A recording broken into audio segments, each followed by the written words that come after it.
Netcasts you love. From people you trust. This is Twit. Bandwidth for the Tech Guy is provided by CacheFly. CacheFly.com. Hi, this is Leo Laporte, and this is my Tech Guy podcast. This show originally aired on the Premiere Network on Saturday, May 19th, 2018. This is episode 1489. Enjoy. The Tech Guy podcast is brought to you by Rocket Mortgage by Quicken Loans. Home plays a big role in your life, right? That's why Quicken Loans created Rocket Mortgage, because it lets you apply simply and understand the entire mortgage process fully, so you can be confident you're getting the right mortgage for you. Get started at rocketmortgage.com/techguy. Well, hey, how are you today? Leo Laporte here, the Tech Guy. Time to talk computers and the internet and home theater and digital photography and royal weddings. No, we're not going to talk. No, this will be the one place there will be no royal wedding talk. Did you get up? In California, it was 4 a.m. So I don't know why. I'm talking about it. Not allowed, huh? I wasn't, I don't think I was aware that it was going on, but I woke up and I looked at the Twitter and then I was aware. Holy cow. Holy moly. The Twitter is made for that kind of thing, isn't it? Yeah. Sure is. Surely is. That's how what do you use Twitter? I think really what was the number? I think they have 300 million active users. That sounds like a lot, but that's globally. I always get the sense that Twitter is something that the tech community is very aware of. And everybody knows, the name Twitter. American Idol uses it, or was it The Voice? Somebody uses it for voting and stuff. So you see it all the time. But I think my sense is when I talk to real people, they go, "Yeah, I don't use that. I don't use that." It's become over time kind of some sort of nervous system for the internet. Like it's kind of like the jungle drumbeat it's not coherent, but you can go and look at it and in a few seconds get a sense of what everybody's talking about. Like this week, it was Yanny and Laurel.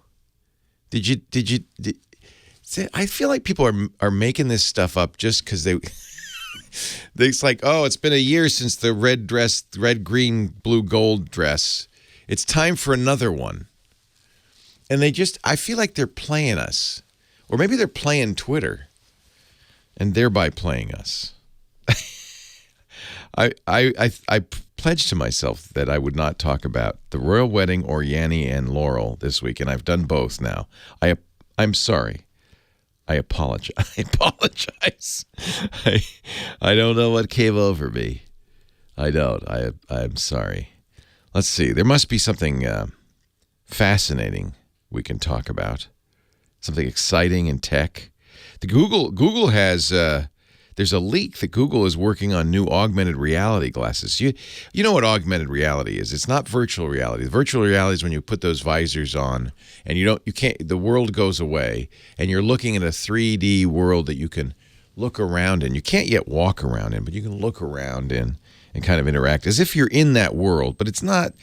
It's a little queasy making because your brain knows, your body knows, I'm not really in that world. I'm kind of in some other world, and you get it's a little queasy making. Augmented reality is you superimposing computer display on top of the world you're seeing. So you're looking through glasses, they're like sunglasses, but you're seeing on top of the world other stuff, additional stuff, information. And I think that that's actually the most exciting of the two. I really feel like that's where things are going to start to happen, is in augmented reality. So Google maybe was the first off the block with something like augmented reality with Google Glass. Remember what a flop that was? Because you looked like such a dork. People got beat up in San Francisco for wearing Google Glass. Guy walks into a bar. Sounds like a joke. Guy walks into a bar wearing Google Glass, and they go, "Get out of here!" And then beat him up. That's how bad it got for Google Glass. Then Microsoft has come along with something they call HoloLens. They call it mixed reality. Actually, that might be a better one than augmented. They're kind of the same thing. Mixed reality is a mix of real reality and augmented reality together at last in your eyes. I think there are going to be some challenges with this. Apple, Tim Cook, the CEO at Apple, has been talking a lot about, it's going to be the next big thing. But now here's this rumor from CNET. Actually, it came originally from a German news site, but I don't read German, so I'm going to give CNET credit for translating. Winfuture.de. They say they have documents that say Google is working with a Taiwanese manufacturer called Quanta on a headset. That's kind of interesting because if they're working with a manufacturer, it sounds like they want to make it in quantity, called the A65. It has a specialized Qualcomm chip in it, supports very high-resolution images, video capture as well as display, 3D overlays, supports all the 3D protocols that programmers want, Vulkan, OpenGL, OpenCL. It has built-in wireless Wi-Fi, Bluetooth 5.1, built-in GPS. You know, this would be interesting because right now, if you get a Microsoft HoloLens, you're connected to a big computer through a giant cable. This, because of its Qualcomm chip, would be standalone. You'd be walking around. I have to say, though, Google, if you are doing this, consider what you look like wearing them. So Google traditionally has not. That's part of the problem with Google Glass. They're geeks. They say, you can walk around with a little screen over your eyebrow, a little camera on the side, a little red light blinking. You could do that. Get beat up in a bar. Sure you can. No big deal. So maybe it's funny because if you want to be an early adopter in this kind of stuff, somebody who uses this stuff before anybody else, you're gonna suffer the slings and arrows of tech hate. I was in San Francisco. Boy, has that city changed. I was in San Francisco on Friday. It was a reunion of the tech channel I used to work for, Tech TV, which was started 20 years ago. 20 years ago, this May 11th, a week and a few days ago. And when I first got the invitation, I saw, it's in the Tenderloin on Jones Street, which is normal, used to be anyway, kind of a divey area where drug addicts would hang out. It wasn't a very nice part of. That's why it was called the Tenderloin. It wasn't a very nice part of San Francisco. So I'm expecting, this can be kind of a dive bar. No, completely gentrified. I was with a coworker, Jerry, and he says, No. Look at the building. It's all got up lighting on it. This is not the old Tenderloin. This is the new San Francisco, which has become completely transformed. You can't afford to live there because now we hear Facebook has just leased 14 floors in a building down by the waterfront. It's really interesting to see the entire face of a city change, completely change. San Francisco is no longer the city I used to live in. It has become gentrified. Doesn't even say it. It's become geekified. It's become Silicon Valleyized.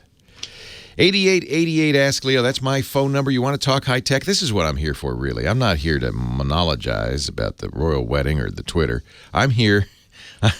I am here, or virtual or augmented reality, to answer your questions, to talk about tech, what it means to you, how it's changing the world, and how you can use it better. That's really what we're here for. 888-827-5536. That's toll free from anywhere in the U.S. or Canada. Outside that area, you may still telephono me, but you have to use Skype or some other voice over the internet protocol to do it. 888-827-5536. And Kim Schaffer's here to answer your calls, and we're going to get you on the air here. She'll prepare you for your big debut on national radio. 888-827-5536. The website is techguylabs.com, techguylabs.com. Please come on by. Say hi. Join the fun.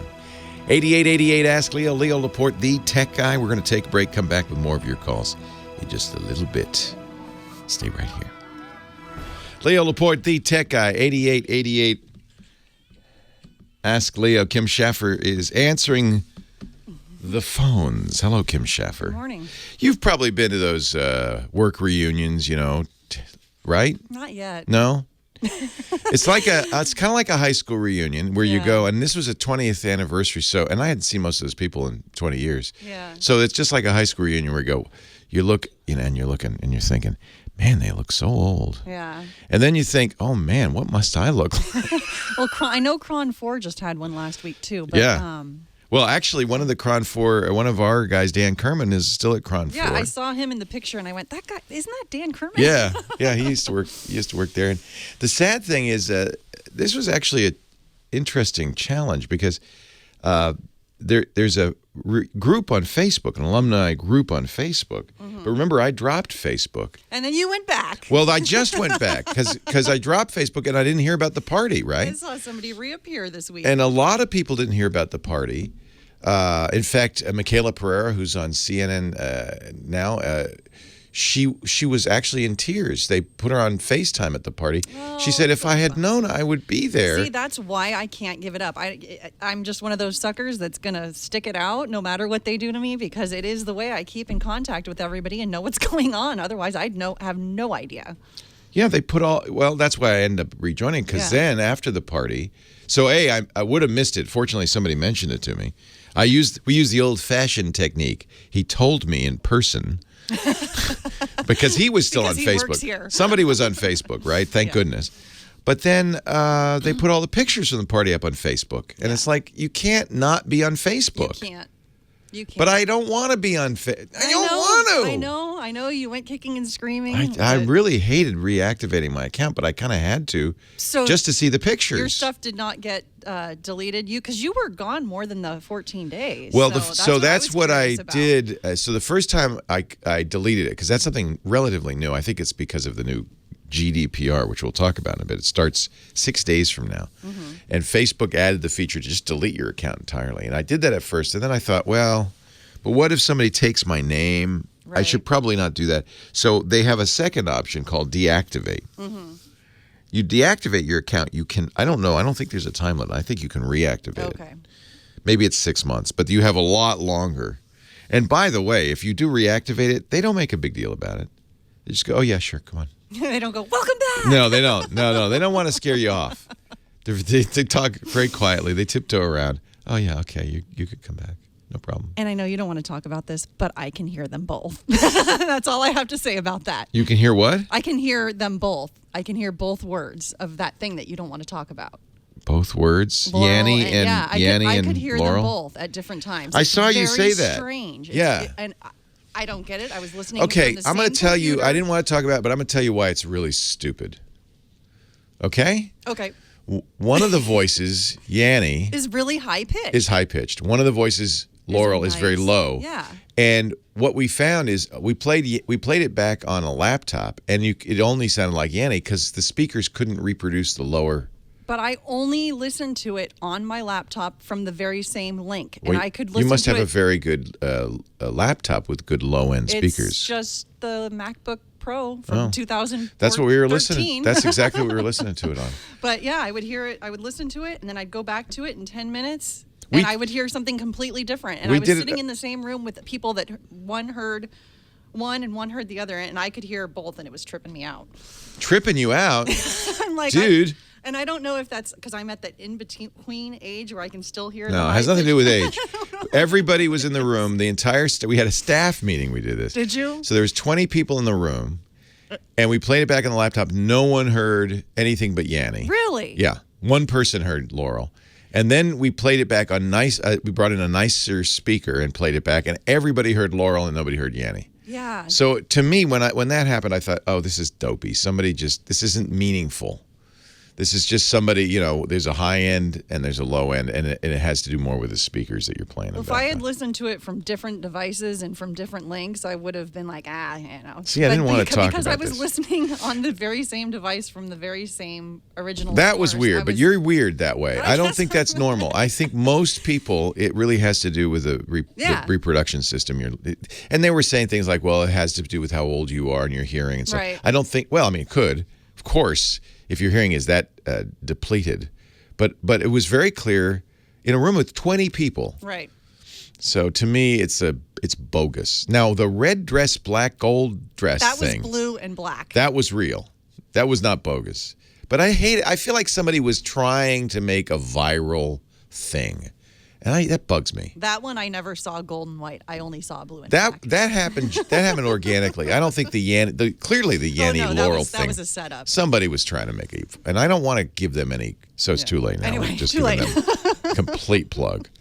So 8888 Ask Leo. Let me plug that. That's our phone number, and don't call me and say whether you heard Yanni or Laurel. I don't care. But if you have a question about tech, you can call, and you've been answering the phone. I see we have a number of fine callers. Who should I start with here? Let's go up to Canada, Newfoundland. Steve, looking for a recommendation for a security camera for a unique situation. Okay. Thank you. You're welcome. Laurel. That's what it sounded like. Annie. Thank you, Kim. Laurel. Wow. Hi, Steve. Leo Laporte, the tech guy. Hey, Leo. Thanks for taking my call. Newfoundland. How do we say it? Newfoundland, with an emphasis on land. Yeah. Newfoundland. Okay. Thank you for clearing that up. Now, what can I do for you?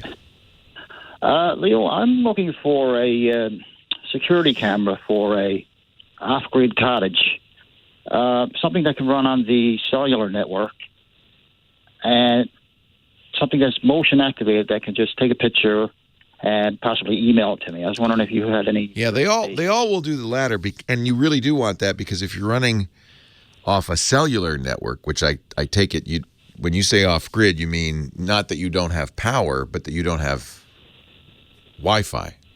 Exactly. Yeah. Yeah, you have power, right? Yeah, solar. Yeah. Oh, how nice.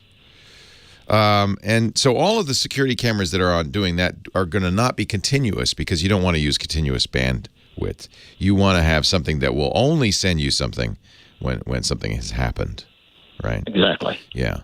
There are a couple of companies. I mean, this is not an uncommon thing. There are a lot of companies that make these. Oop! I hear the music, which means I'll tell you what. I'll give you a couple of brand recommendations when we come back. 8888 Ask Leo. Leo Laporte, the tech guy.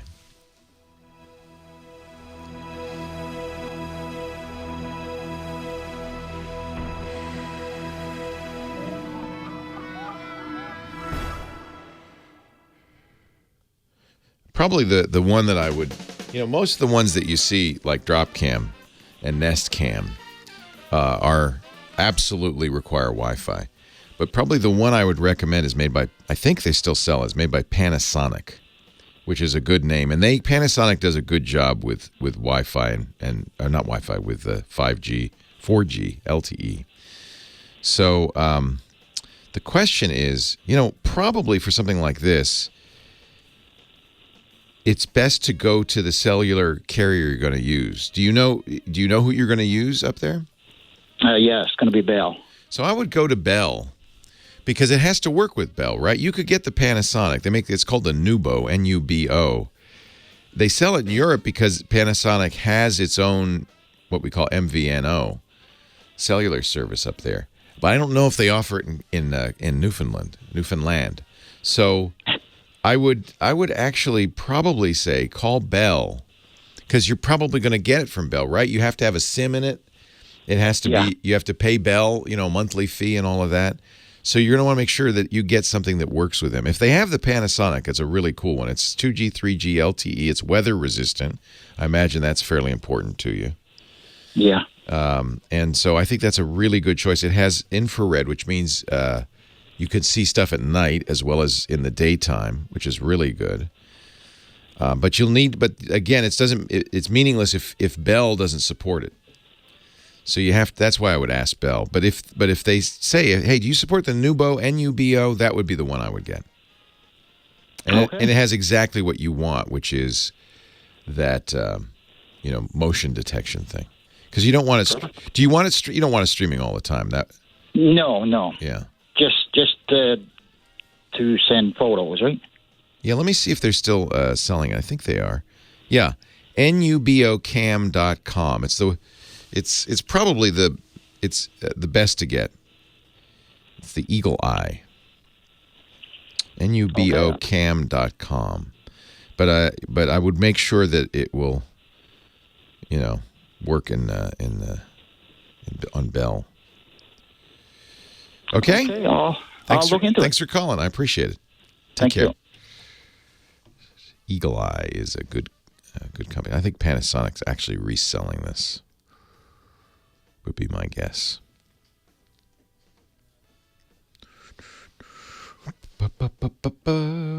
Yeah, see, it comes with a Vodafone SIM. That's what makes me nervous. But he's in Canada. Maybe he can do it. I don't know. Smart network switch. Oh, it'll use Wi-Fi if Wi-Fi is available. That's cool.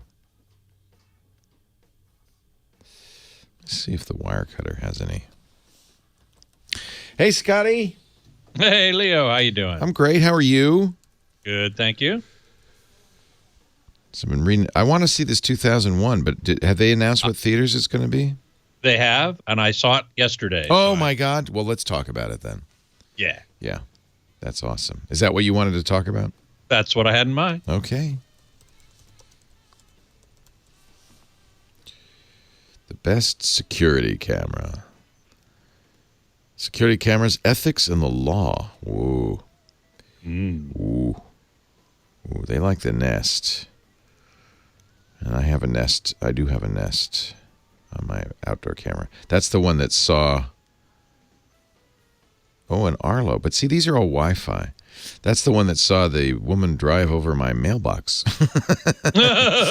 Really? Yeah.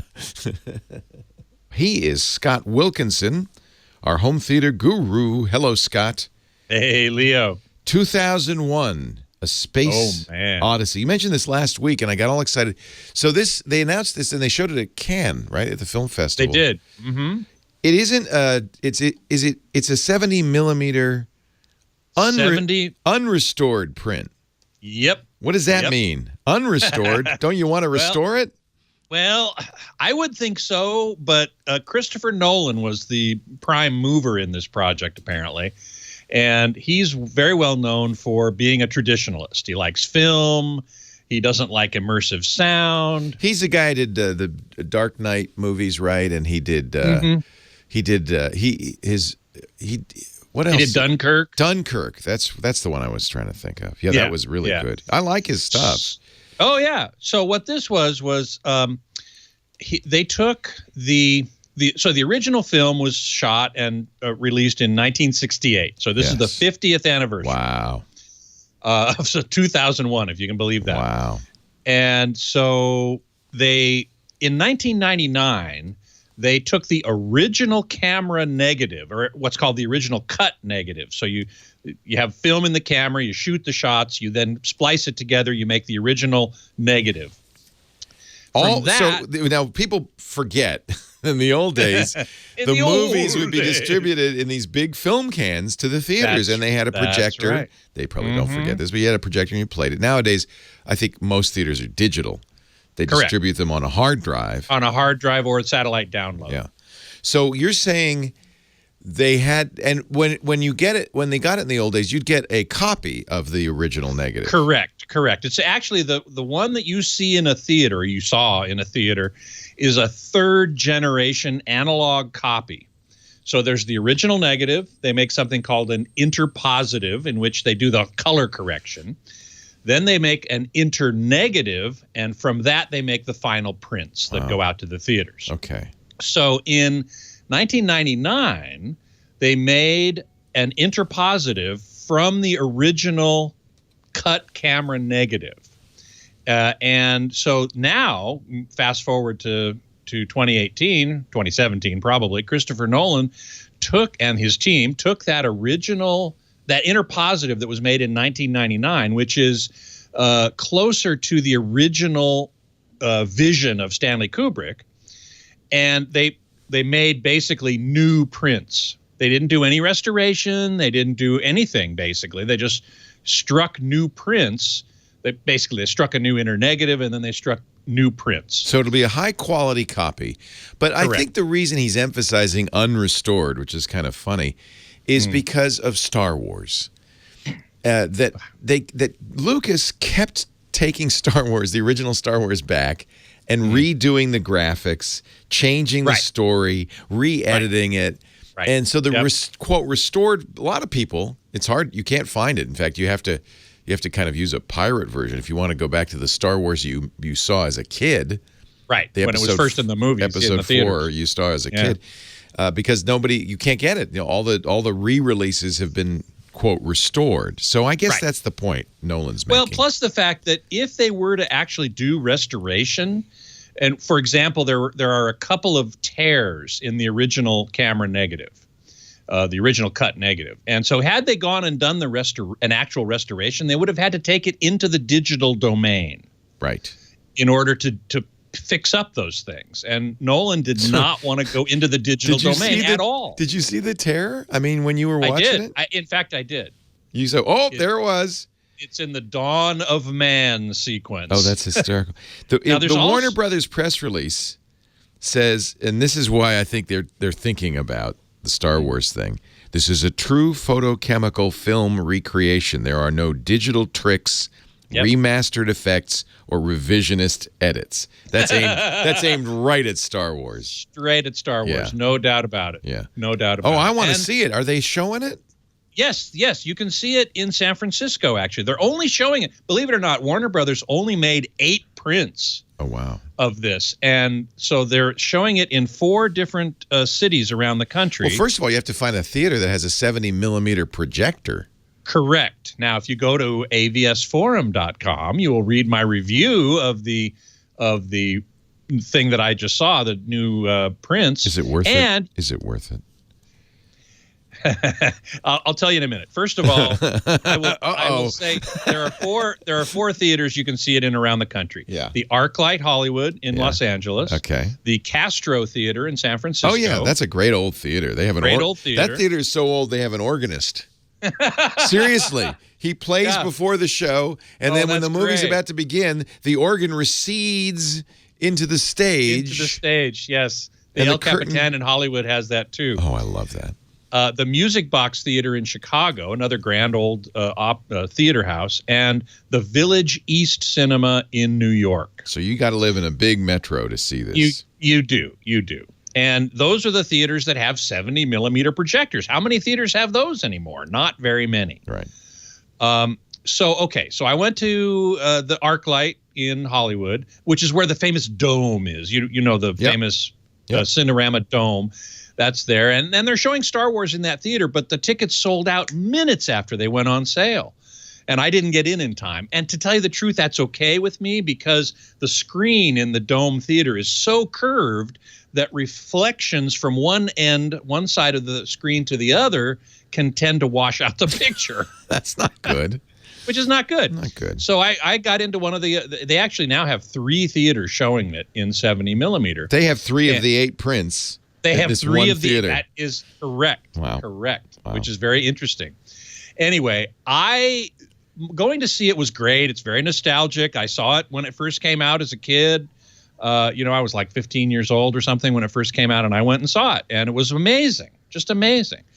Now, what the bottom line for me was it reinforced my preference for digital. Oh my gosh. It really did. The black level was quite high. The contrast was quite narrow.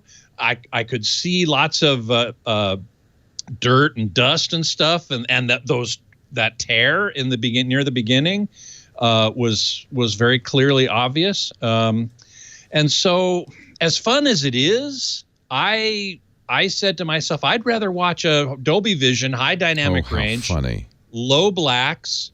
Now they're going to come out apparently what I've heard is that the 2001 is going to come out on Ultra HD Blu-ray in high dynamic range. That would be worth seeing. Which would definitely be worth seeing. But my question is, where there isn't that much dynamic range in what I saw in the original interpositive. So where are they going to get it from? Are they going to artificially expand it? That would be against all of the non-revisionist, emphasis that Christopher Nolan had on this. So it's hard to say. I'm going to look at it, of course, but it was really fun. It even included the intermission. This 70 millimeter. You remember there was an intermission? Should, because these movies are so long. And what's so interesting is the intermission.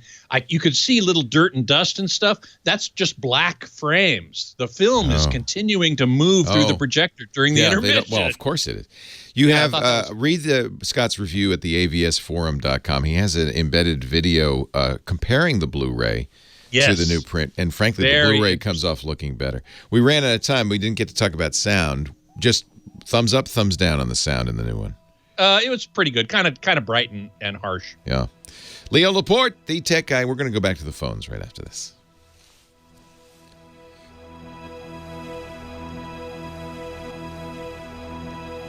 Yeah, I don't like how warm it looks. The color balance looks off. The part of that is because you're doing a direct comparison. Yeah. And I will say, there were some people on AVS Forum that looked at that comparison and said, "Oh, that looks too warm. How could that possibly be right?" That that's just whoever did this comparison just screwed up somehow. Yeah. Did something. Yeah. But no, the picture I saw on the screen was in fact that much warmer. Huh. That was apparently what Kubrick envisioned. He wanted something that warm. He wanted it to making look it that so blue and cool for the Blu-ray. wasn't the proper. So Correct. I want to wait. It sounds like I'm going to wait for the. Be honest with you, for the UHD. I got to tell you, unless you have a real nostalgic spot for I this do. movie, And, you want to see it in its original I remember, form. but I did. I saw it originally, and then 10 years in. Oh, honey, you didn't need to do that. She plated it.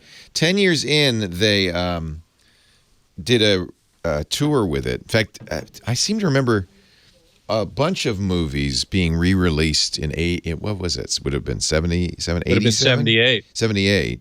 Yeah, it was 78. It was released in 68. They did like Lawrence of Arabia, Dr. Zhivago, a bunch of 70 millimeters they toured. Yeah. But it wouldn't have been as good a quality probably as what you just saw. And to tell you the truth, I was kind of bummed by the very high black level. Yeah. Poor shadow detail too. I didn't mention that, but that was another problem I saw with it. So there's a reason to restore it. I think so. Don't edit it. Don't edit it. Don't. Yeah. No, that's a bad idea. Or I think redo that's the a bad digital idea. effects. That's terrible. Yeah, exactly. I mean, this was all optical effects. Everything was, done by camera. They were little models of spaceships and stuff like that. So keep that, I'd say absolutely. Just remove the dirt and dust and stuff like that. One thing I didn't mention that I heard in the showing I saw, and I don't know if it's on all the prints. It must be. I don't know if you're familiar, but in the old days, they used to have to change reels. You had a reel projectionist who would change reels every 10 minutes or so. And there's an audible beep called a sync beep that lets the projectionist line up the film from two different reels. And it's more of a visual thing. You're not supposed to actually hear it, but I heard one yesterday. It was actually that was a mistake. Don't they usually have like a dot in the upper right-hand corner? Isn't that they do? Yeah. Yes, that's the visual cue, which they didn't in this case because they did something called platter loading. So they took all 10 reels or however many reels of film there are, and they splice them together and they put them on a gigantic platter. And so the whole movie runs through the projector without having to change reels. So there didn't need to be these reel change markers, which are those little black dots up in the upper right-hand corner. Yeah. There's one that occurs 5 seconds before the reel change, and then at the reel change. Right. and they had to do theaters had to have 2 projectors in order to do that. Yep. I remember all that. Yeah, exactly. Can you stick around for the top of the hour? Yeah, happy to. All right. Oh, look at that. Only 30 seconds left. Yes, that's why I'm saying that. Cool. Well, you can talk. You can talk. We can talk more in a absolutely. GIF. By the way, I will not be here next week. Got it. Taking Scott next a little week. Vacation. Good man. Leo Laporte, the tech guy.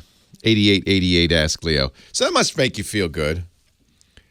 You can go see the restored 70-millimeter actual film print of 2001: A Space Odyssey, but it doesn't look as good as the Blu-ray.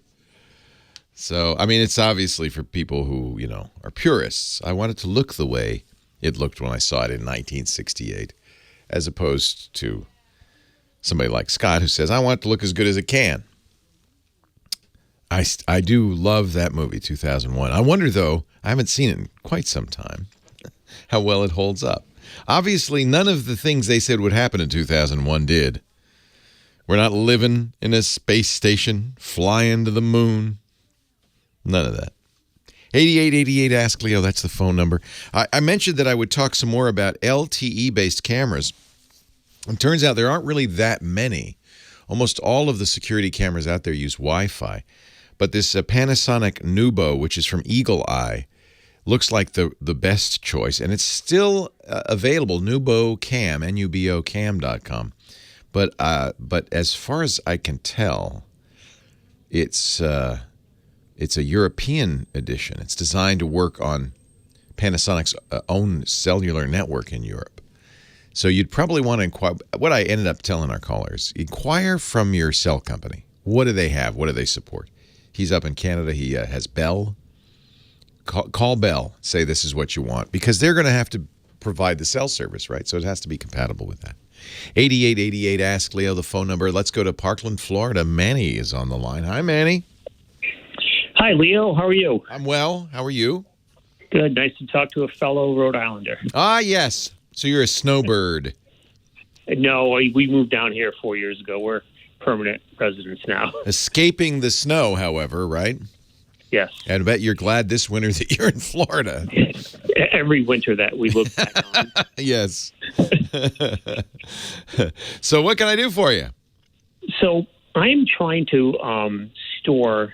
I listened to some of your podcasts and how to back up photos. One being in the cloud, and I'm going to do one with an external drive and on my iMac. Okay. And right now I have Google Photos, and I'm able to merge both my wife's photos and mine from our iPhones onto the same account to have them all together. But now with iCloud Photo Library, it's a little bit more difficult because Apple just keeps kind of a thumbnail photo on your phone to save space. Right. And I don't want that low quality. I want the original to go into the cloud and also onto my iMac. So the cloud always has the full quality original on iCloud, regardless of your settings. Is that from the? Well, it'll have to have access to it. So obviously, but whoever it's getting the picture from, it's going to take the full quality of that picture, whether it's from your Mac or your iPhone. So what I thought Apple told me was that when I take a photo, they optimize it, send the original to iCloud. That's right. And then keep an optimized picture on my phone. But now, right now, because I'm using Google Photos, it would take that optimized picture, which is not the full quality, and store it on Google Photo.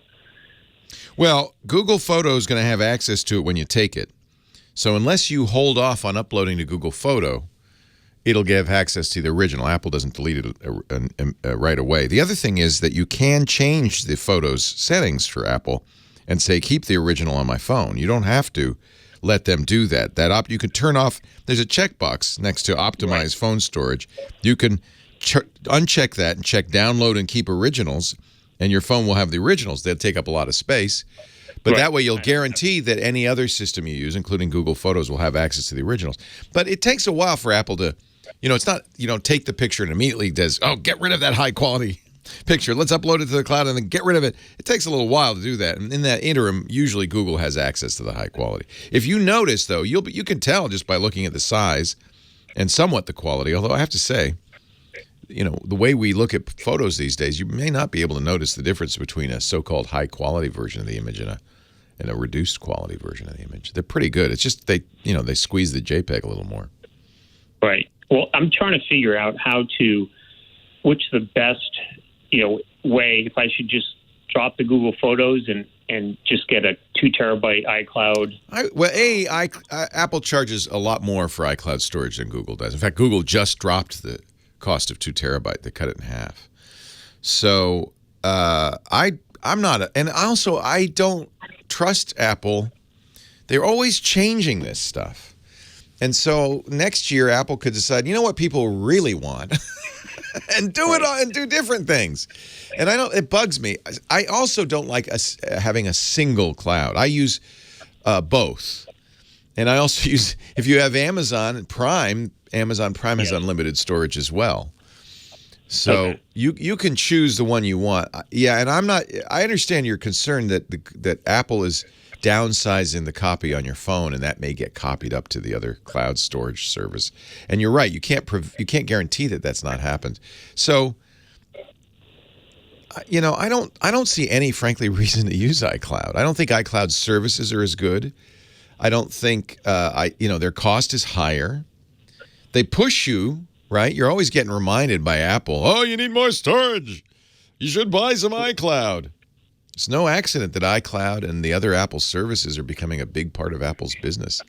$9 billion last quarter. They're pushing it hard, and that kind of bugs me as well. So how would I keep a copy easily on my iMac then?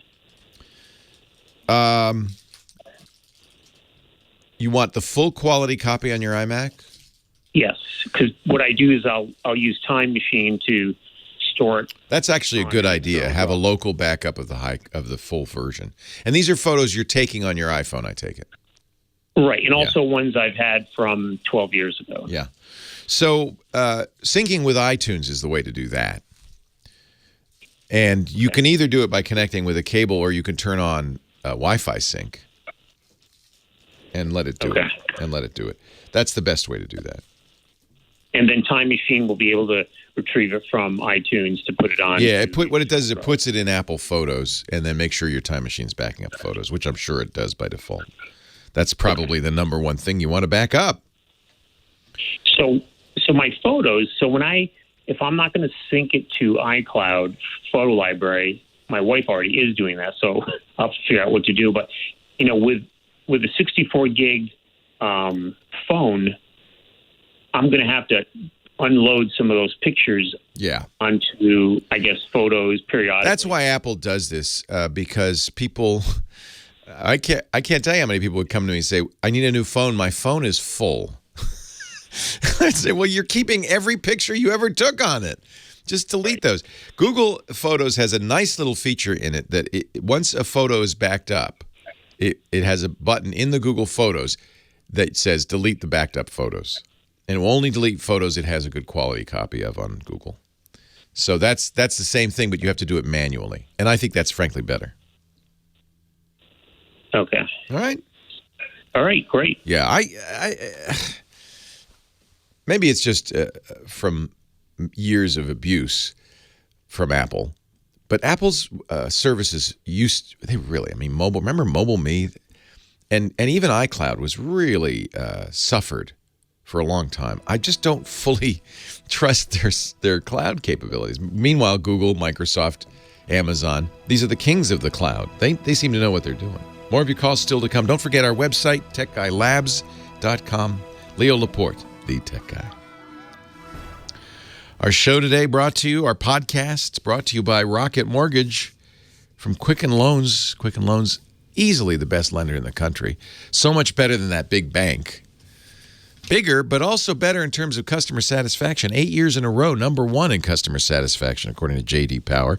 And I like them because Quicken Loans has created the most transparent, simple, and fast loan approval process ever, Rocket Mortgage. See, Quicken Loans realized that the mortgage approval process was kind of not keeping up with the times. That's an understatement. It was Dickensian. You go to a bank and say, please, can I have some money? You fill out a long application. You have to go to the attic and find paperwork. And crazy. Quicken Loans created a client-focused technological revolution called Rocket Mortgage. It's entirely online. You could do the entire process on your smartphone. It's simple. You'll know you answer a few questions. You don't even have to do some research because they have trusted partnerships with all the financial institutions. Once you give them permission, they can get everything they need to know about you. You don't have to go to the attic. You'll understand every step of the way. You get to choose the term, the rate, the down payment. It's completely transparent, and then it's fast because it's all online. It's all computerized. So you could literally do this at an open house in under 10 minutes. In fact, why don't you go right now? If you think you might be buying a new home or refinancing your existing home, set up the account at rocketmortgage.com/techguy, and then you'll be ready. You don't have to use it, but you've got it. It's in there. It's in your phone. And then you go to an open house. You say, honey, this is great. We should buy this. You go, okay. And within a few minutes, based on income, assets, and credit, they'll analyze all of the home loan options for which you qualify. They'll find the one that's right for you, and you get a big green button right in the front that says, approved. You show the realtor, hey, we're good for it. We're approved for a loan for this. We'd like to make an offer. And I got to tell you, that's a must.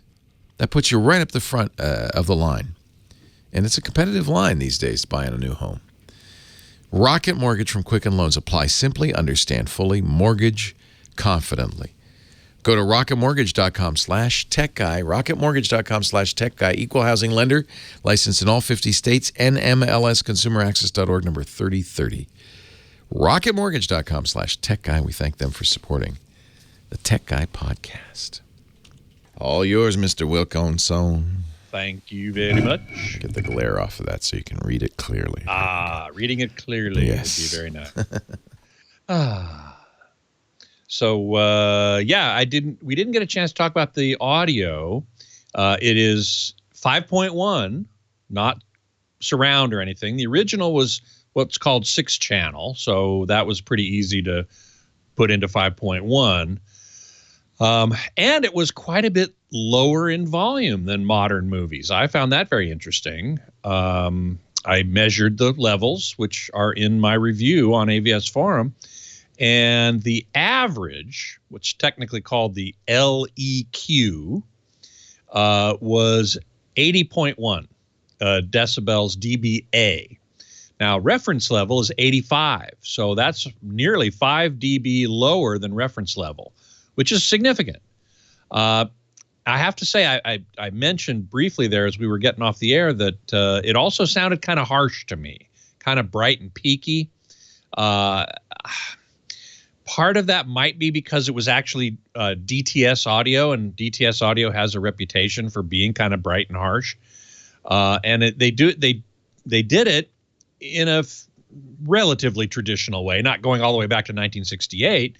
But DTS soundtracks very often used to be done. They actually had a CD that they put in a machine, and on the film, instead of the audio being actually on the film printed as an optical track or a mag stripe, they have time code, and the time code is sent to the player, and that synchronizes the playback of the CD to the picture. So that was kind of interesting. I thought it was, as I said, a bit harsh sounding. I probably didn't go in and do much of anything to the audio during the non-restoration. It's really not a restoration. Warner Brothers is making a big deal about saying this is an unrestored new print, new 70 millimeter print. And as I said in my segment, I would have preferred them to go in and restore it. That would have required going into the digital domain, which some people would have objected to, but I would have preferred it that way. Kalu is asking me if I've ever seen the Frame TV from Samsung. Instead of turning it off, it has a set of curated photos to make it look like you have a painting on the wall. Absolutely. And it's fabulous. It's great. It really looks great. LG's OLEDs, 2018 OLEDs, now have this function as well. You can put it into, I forget what they call it, art mode or something like that. And they have a curated set of images of famous artwork, including the frame, the frame of that the artwork is in at the museum, wherever it is. So because the frame, the actual physical frame of the TV, the bezel as it's called, is so narrow, it's almost invisible. And so when you put the TV into art mode, or you have the frame, it looks like a picture hanging on your wall. It's really amazing. Now, I think the Samsung The Frame might actually have a physical picture frame. And you can choose from several different ones, as I recall. I'd have to go look that up. Graveyard Tuba is asking, has AVS ever done a piece on different versions of the same film released in various parts of the world, different region codes, etc.? It's very odd how some films get an overseas release and never over here, etc. That's a pretty good idea. I like that idea. I particularly like the idea of documenting the progression of a film, like Star Wars, for example. 2001, we know now, they're trying to keep it as original as possible. But Star Wars, as we were talking about on the air, they went through a bunch of revisions. Lucas himself, substituted in better effects than were available to him when he shot the original movie. Star Trek, the original series, also went through such it's not a movie, I know, it's a TV show, but went through a similar thing where all the optical effects or the practical effects, where the planet was always just super fuzzy and not very distinct, and the spaceships were all models shot with cameras, were then replaced with digital recreations, and the planets looked much more realistic, and the spaceships looked much better, in my opinion. Even though I'm a hardcore Trekkie, well, not a hardcore, but I'm definitely a Trekkie. I preferred the updated modern version. And when the Blu-ray came out, you could choose. You could say, I want to see the original effects, or I want to see the updated effects. And I'll always choose the updated effects. Absolutely. I want it to look as good as it could be. Beatmaster asks, well, wouldn't that be not remastered, really? And the answer is yes, it would. That is correct. It is not. This 2001 is not remastered. They took the interpositive that was made in 1999, that was made from the original cut negative from 1968. They struck a new inner negative, and then they struck these 8 or so new prints to send around. Very little, there was no remastering. There was nothing really done to it. So it's, as Warner says, it is unrestored. Beatmaster, better fuzzy than a Pixel Fest like with Babylon 5. You know what? That's a very good point. I love Babylon 5. I thought that was a fabulous show. My wife and I are both big fans. However, that was in the very early days of computer graphics. And so, yes, the computer graphics look very crude compared to today. That is true. And if J. Michael Straczynski could redo it and do better graphics, I'd be all for it. He doesn't. I'm sure he doesn't have the money or the backing to do that. They did it. I think I'm trying to think, but I think they did it on an Amiga. Yes, I believe that's correct. And so, of course, it looked kind of rinky-dink, But the stories were lovely. Were just so great that I didn't care. Yeah. Lumpy's asking to explain the struck process in filmmaking. It's just a term used to. So, like I think I mentioned, you have the film in the camera, shoots all the footage. Then somebody goes in and cuts it up and edits it together into the movie. And that's called the original cut negative. Then they start what's called color timing. And in those days, They actually had a red, a green, and a blue lamp that were shining through this original cut negative, and they adjusted the amount of red, green, and blue to get the picture that they wanted, the director wanted. Once that was established, then they made a copy, which is what struck really means. They made a copy. They actually no, it's not a copy. Then from the negative, you create a positive. And that's called the interpositive once it's color corrected or color timed. From there, and that's a very special film stock. Then you make what's called an internegative, and then finally the prints. Thanks, Scott. I won't see you next week. See you in 2. Have a great vacation. Thank you. You don't have anything here, Leo. I'll just hard time it. Thank you. Thank you. Cool.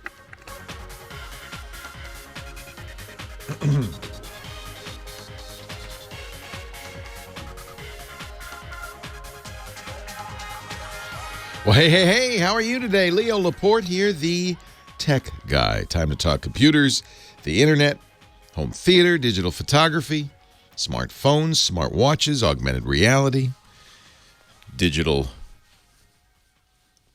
artificial intelligence. 8888. Ask Leo is my phone number if you want to talk high tech. 888-827-5536. Toll free from anywhere in the U.S. or Canada. On the line from Irvine, California. Mike on the line. Hi, Mike. Hi, Leo. I've been listening to you for about 10 years, and I really like your show. Thank you. That's nice. Thank you. Something happened. I was scanning my extensive photo collection, old film collection, and my printer told me that I couldn't use it anymore because the ink pads were filled. Well, I went on the internet to check it out, and they told me that the reason why I was doing that was because it was to get the quality of the photos, or that the printer could, to safety. It could injure me if I didn't service it. It could injure you? Yeah, it actually like explode? Yeah. Well, yeah. That's the thing. I have a Model 36 Smith & Wesson, and I have an old Harley Davidson hot rod. Those could injure you. Yeah, now that's injury. I don't know. Right. Who makes this printer? Well, I hate to say who makes it because it's one of your sponsors. The fine Epson? A ET4550. Oh, yeah. So that's the EcoTank. So the EcoTank is saying we're not going to print anymore because you've printed so many pages? Right. So at a certain number of pages, they make it so you have to go back to the dealer to have them reset it. I think I know what this is, although I'm not sure. But this was, when you replace the EcoTanks don't have cartridges, as you know. In fact, one of the reasons you got it is because it has that big tank. You fill it up, and it goes for 10,000 or so pages. You probably refilled the tank once so far. But what you don't get when you replace an inkjet cartridge, you get new heads as well as in many inkjets, new heads, new print heads, as well as more ink. And so that's not happening with the EcoTank. So it's my guess it's not going to injure you. It's not because it's going to injure you, but it's my guess that they're saying you're not going to get good quality reproductions. You're not going to get good quality prints because the print head after 25,000 pages needs to be replaced. That would be my guess. But shouldn't to me it's like ransomware. Shouldn't that be my decision? Shouldn't they have a light that flashes or a little message that comes up, a warning that says, it's time to service your printer, as opposed to completely locking me out and making it so I can't use it. Now, I wasn't using it to print. I was using it to scan. I'm right in the middle of scanning like 20,000 photos, and but you're not printing. You're just scanning. You're not printing. Just scanning. It's counting my scans apparently. Well, that doesn't make any sense because if you're not printing, then there's no reason to replace the. To me, it's unethical. Does it? Well, wait a minute though. Does it say safety? Well, it says safety on the website. That's why it says. See, yeah, okay. I don't want to second guess them. If they say there's something that they, I mean, that would make sense for them. I don't, and I have no idea. I'll ask the folks at Epson. But if they're saying safety is an issue, then I could see why they would say, we're not going to do this anymore until you get this serviced. I'm not sure what the safety could be, but I'm not an expert on how they're doing this. So I take it back. This doesn't sound like it's a printhead issue. There's something else going on. I don't know is the answer. I will inquire with Epson. Unlike a lot of other inkjet manufacturers, they're not doing a lot of the shenanigans. I mean, there's inkjet manufacturers who shall remain nameless who have copy protection chips in their cartridge so you can't buy third-party cartridges. They do all sorts of weird things. But I'm not sure if they say the word safety on the website. I don't want to second-guess that. I mean, I don't know what they could be talking about. Maybe, maybe the bulb in the scanner, and maybe it implodes or gets, maybe it gets flaky. Maybe there's an electronics issue going on that they've noticed. If they don't want to print and it's a safety issue, I'm going to have to defer to them and say, you should probably take that seriously. It would be wrong of me to say, oh, ignore that, just keep on going. And obviously you can't. They've locked you out. So I hesitate to say that that's scammy. This is a good company. They are a sponsor, but it's a good company. And I don't think that they are going to do anything like, scammy, you got to take it in. It sounds serious. It sounds like there's something going on. There's something worn out or there's something shorted and they don't want you to hurt yourself. That seems fair. Just because you're willing to hurt yourself is not a reason for the company to ignore a consumer safety issue. 25,000 scans is no reason to have that be the end of life. And there must be something else more seriously wrong. Tell you what, I will ask them, Mike, and see what they say. Linda, Quincy, Illinois. Leo Laporte, the tech guy. Hi, Linda. Hi. Hey. We are going on an Alaskan cruise in July, and how fun. I hope so, yeah. Well, I just downloaded the Shipmate app for my Android, and I'd like to put it on my laptop, but apparently that's not happening. Who's the cruise line? Princess. Yeah, and this is their app? No, it's actually a generic one. It's called Shipmate. Shipmate. Oh, yeah, it works with Carnival and stuff. Yeah, well, so the problem is it's a phone app, not a desktop app. Okay. So that's kind of the nature of these apps. You can't put them on the desktop. You could, there are Android emulators. I don't recommend them. There's one called BlueStacks. I mean, you could look into it, run BlueStacks. I looked at that, and it said that I'm running Windows 10, and it doesn't. Yeah, they haven't been keeping that up to date, I guess. It's because and even if you could, by the way, I should tell you my experience with BlueStacks, which is an emulator. Is it doesn't work with all apps, and a lot of times it doesn't work very well. The fact that it doesn't work on Windows 10 tells you something. Right, exactly. That's so yeah, I'm sorry. You just have to use it on your phone. It's a smartphone app, and that's just kind of the nature of the beast. You could check with the Shipmate folks and say, hey, you should make a desktop. This is a reasonable complaint nowadays. Now that for many of us, the prime computer we use is our phone, our mobile device. We want the same functionality on our computers, our laptops and desktops. And actually, Google and Microsoft, and to a lesser degree, Apple, are doing something about this. They're making something called promoting something called portable web apps. Developers are encouraged to make websites that turn into downloaded applications, if you would like. And the advantage of that is somebody, let's say for the Tech Guy Labs, I decided to make that website a PWA, a portable web app. If I did that, you could indicate on your phone when you went to the website, save a copy of this on my phone, save it on my desktop, put an icon there. It would behave like a phone app. And I believe there's no reason to say it wouldn't also work on Windows 10. In fact, I know it would, because they're going to start selling PWAs in the Windows store, the Windows 10 store. So what that means is somebody like the company that makes Shipmate, that's a lot of money to make a desktop app and an Android app and an iOS app. But now they can make one app that will work on all 3 platforms, even offline. And that's what's cool about PWAs. So I think, this is an issue. It's not an unusual issue, but it's going to be resolved. I hope. It's one of the reasons I'm excited about PWAs. Should be very interesting. They're both Google and Microsoft are pushing this in the next, I would say, the next year. Leo Laporte, the tech guy. Leo Laporte, the tech guy. 88. Ask Leo. We go back to the phones. Don on the line from Encinitas, California. Hi, Don. Hello, Don. Are you there? All right. Put Don on. I don't really know how this phone works. But I'll put Don on hold, I believe, and go to Frank in Portland, Oregon. Hello, Frank.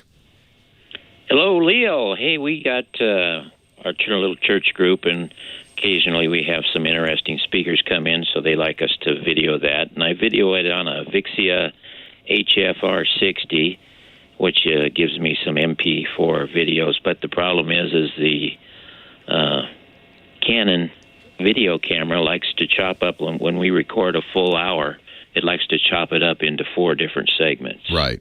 And so I'm running it through Handbrake to reduce because those 16-minute segments are like 2 gigs originally. That's exactly why it breaks it up. You hear that word, the 2 gigs, that's the limit on some file systems. So they don't want to record more than 2 gigs because you may not be able to use them. Well, it keeps recording fine for the whole hour. Yeah, it just keeps recording. It just starts a new file. Yeah. Yeah. That's the same camera we use for our videos. It's a great camera.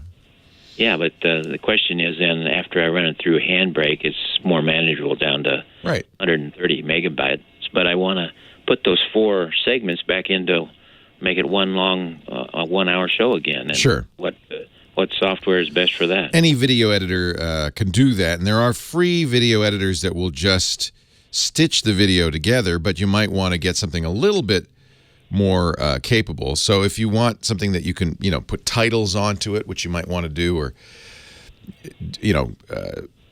cut out little bits and stuff. I actually have a Vegas movie studio. Oh, nice. 14. Well, that'll do it. That'll load all 4 of them and stitch. I like the files after I've run them through Handbrake. No, yeah, do it before you run them through Handbrake. That's right. Okay. So Handbrake, what Handbrake is it's a recompressor. It will take him from one compression-decompression algorithm or codec. I don't know what the Canon Vixia records in, probably MP4 or something like that. But yeah, it's MP4. Yeah, so it'll take the MP4, and you're transcoding it into something else probably, which is a little smaller. But you got to make sure it's something compatible with the Vegas studio. Now you could probably do that with if you used Handbrake to encode it into something that was Vegas compatible, you'd be able to edit it after Handbrake.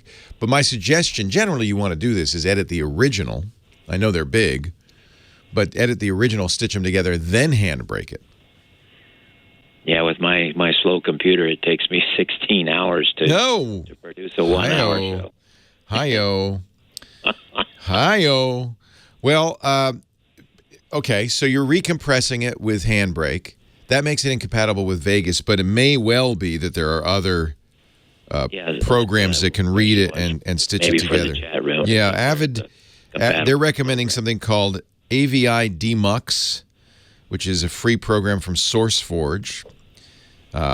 And user 4814 is recommending it, says it's very fast. Generally, these open source stitchers aren't doing it much. I mean, really, it's a simple thing to put those files together. Be careful. If you have an older machine, you may, in fact, not be able to read files larger than 2 gigabytes. So that, that's something you'll have to just experiment and see. Sometimes, depending on the file format it's recorded in, you'll get... I think this will be all right with MP4, but some video formats can't do frame exact editing, so you'll get a little jump, a little glitch sometimes at the stitch point. It just depends on the capabilities of the stitcher and on the file format. This is as you're learning now, somewhat arcane topic that has to do with the compression technologies used to make video tolerable. You have recommendations on computers I should get to? Well, any more modern computer will do a better job with MPEG-4. More modern computers have hardware support for the codec, so they can do it in the chip, and that's much faster than doing it in software. And older computers have to do it in software. So any more modern computer will do it. But you could try downloading. My laptop's only 3 years old. Yeah, well, I don't know what processor's in it. It's got the AMD A8. That's why. That's why. Yeah, AMDs are not.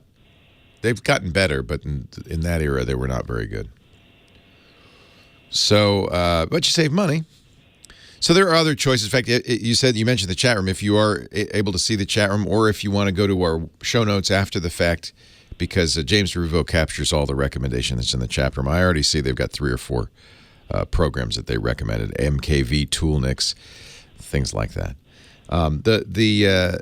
What you're doing by compressing it is making it a smaller file. It's lower quality, but of course it's easier to work with on your computer. So I understand why you would just want to do that, then edit it. And as long as you're happy with the quality, I wouldn't worry about it. Thank you. My pleasure. Thanks for calling. I'm sure your parishioners, the parishioners appreciate the work you do. I'm sure you're a volunteer, so that's a nice thing to do. Should we try Don again? Should we see? Don, are you there now? Yeah, I'm there. Sorry about the... No problem.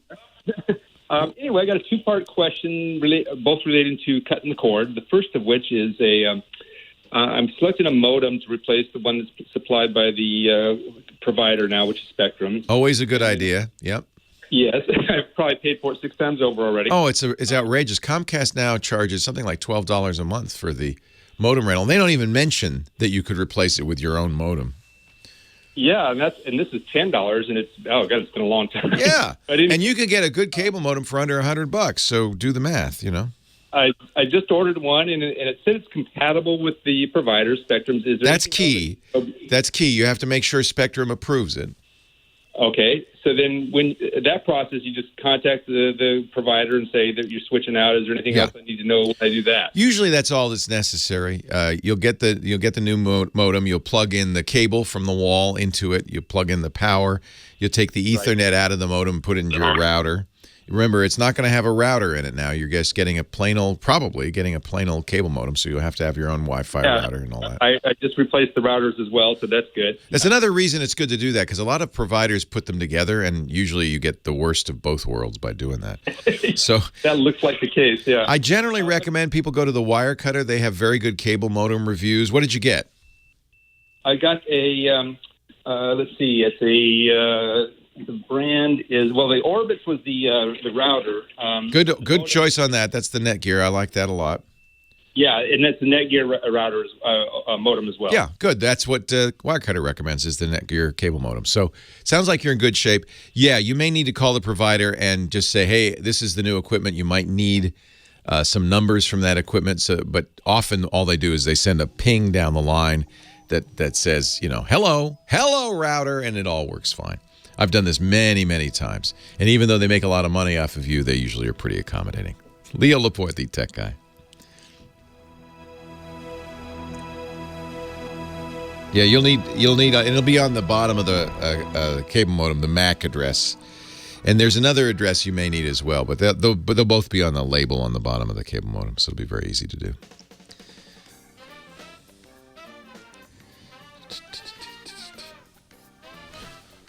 I see somebody sneaking up on me.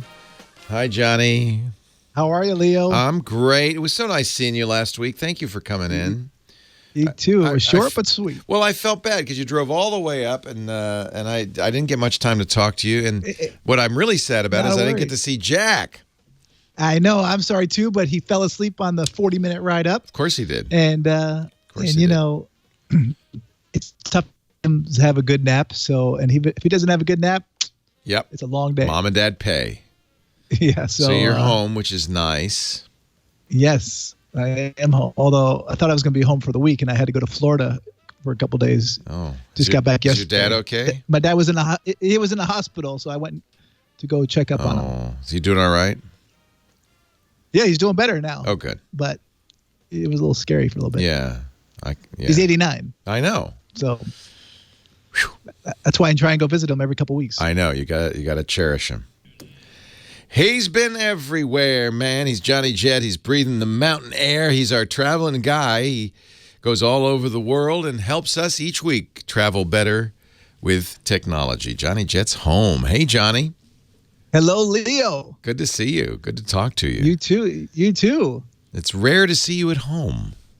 Yes, you know what? I've been traveling a lot, and actually, I'm not going to be home a lot for the next couple months. I'm going to be in and out. We should mention that your segment is brought to you today by the Epson Fast Photo Scanner. Preserve what's priceless with the world's fastest personal photo scanner in its class. Fast and easy, you can scan thousands of photos as fast as 1 per second. Restore, save, organize, and share your collection. Now, with a new baby, you probably have a lot of photos, but you take digital. I do, but I need to get one of those Epson scanners. I actually have an Epson printer.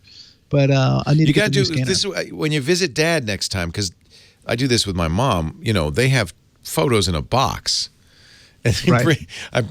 Next time I go out to see Mom, I'm bringing the fast photo, and we're just going to sit down and spend a couple hours just getting them all out of the box and onto a hard drive because I want to keep them. So do you have to scan them like the regular way, like open up the scanner? No, it's a feed. 5 on there. No, it's got a feeder. So you just put a stack of photos.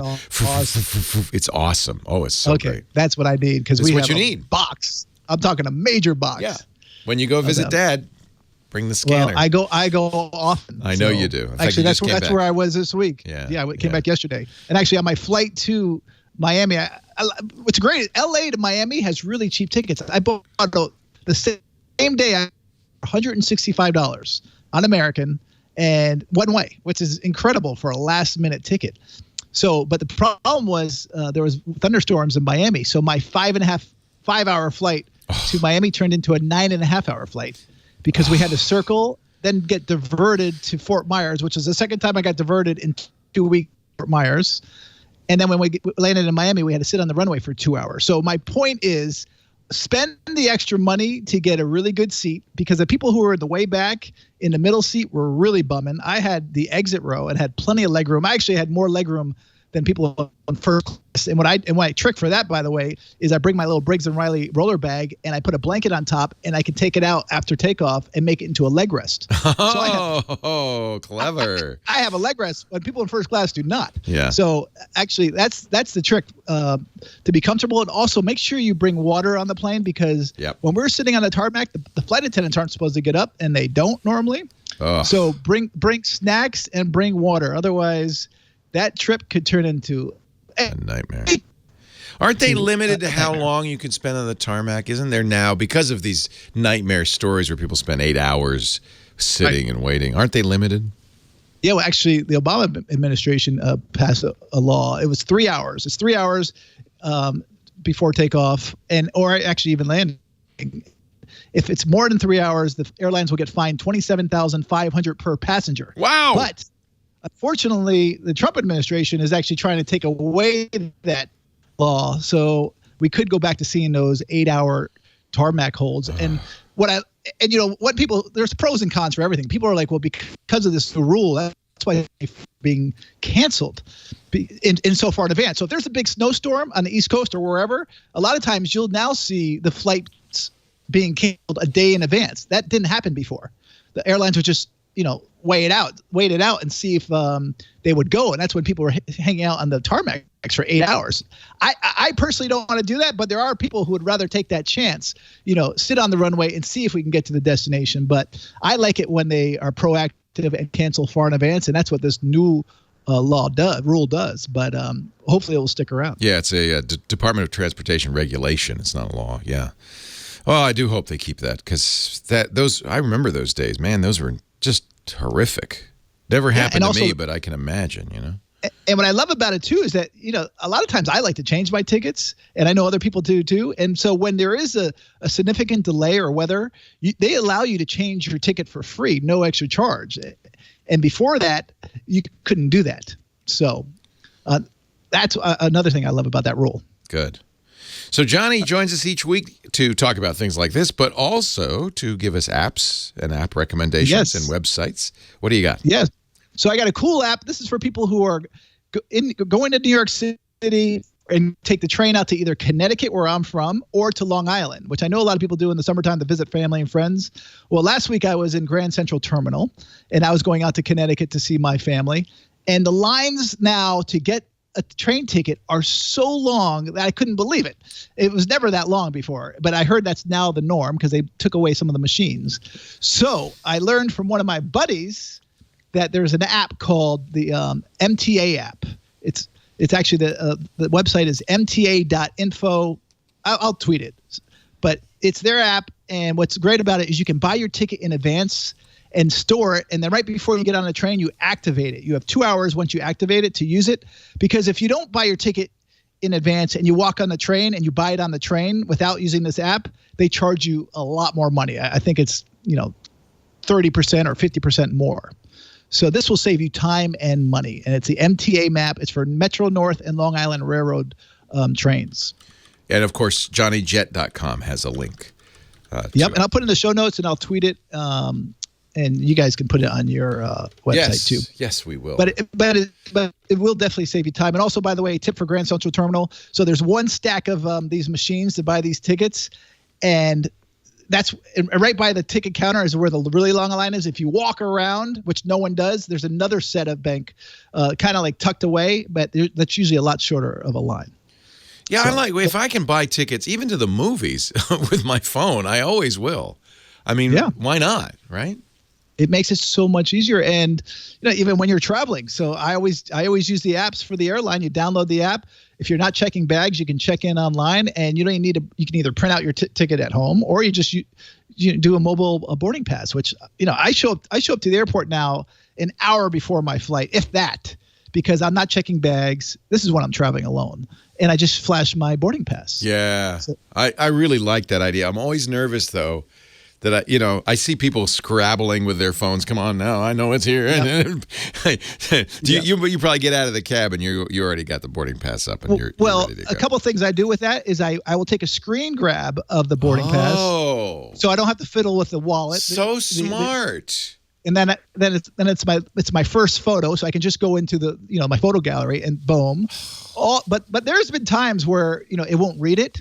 So that's when I will usually either go to a kiosk if I can, or I'll print it at home and just carry. I like to have a printed version just in case. Yeah, I like to do it for my records. I actually have a whole box right here of all my boarding passes. And one day I was hoping to make wallpaper out of it, but we'll see if that ever happens. I'm told you shouldn't leave those lying around. That the barcodes on those could sometimes reveal more information than you would like. So don't treat those boarding passes as personal information. Yeah, well, it has my frequent flyer number on there, but even there's more though. I think even in the barcodes. So just don't leave those lying around. Make wallpaper. Yeah, I'll take a shower curtain. Yeah. All right, so there's your app. What, you got a website for us? I do have a website. I don't think you're going to love it, but I flew United a couple times last week, and so every time I've been flying them, which I don't fly often, their video comes up and it says, "Check out the big metal bird," which is a video series. I finally wrote it down and I went home and checked it out, and they have a video series of behind the scenes of what it's like to operate an airline. I think that's cool. And so they have 5-minute videos, and actually the one I found the most interesting, I didn't watch them all, but I watched the one on when there's weather delays, and they have these meetings every morning, and they hire meteorologists who are monitoring the weather all over the world, and it's pretty interesting because there's a weather delay.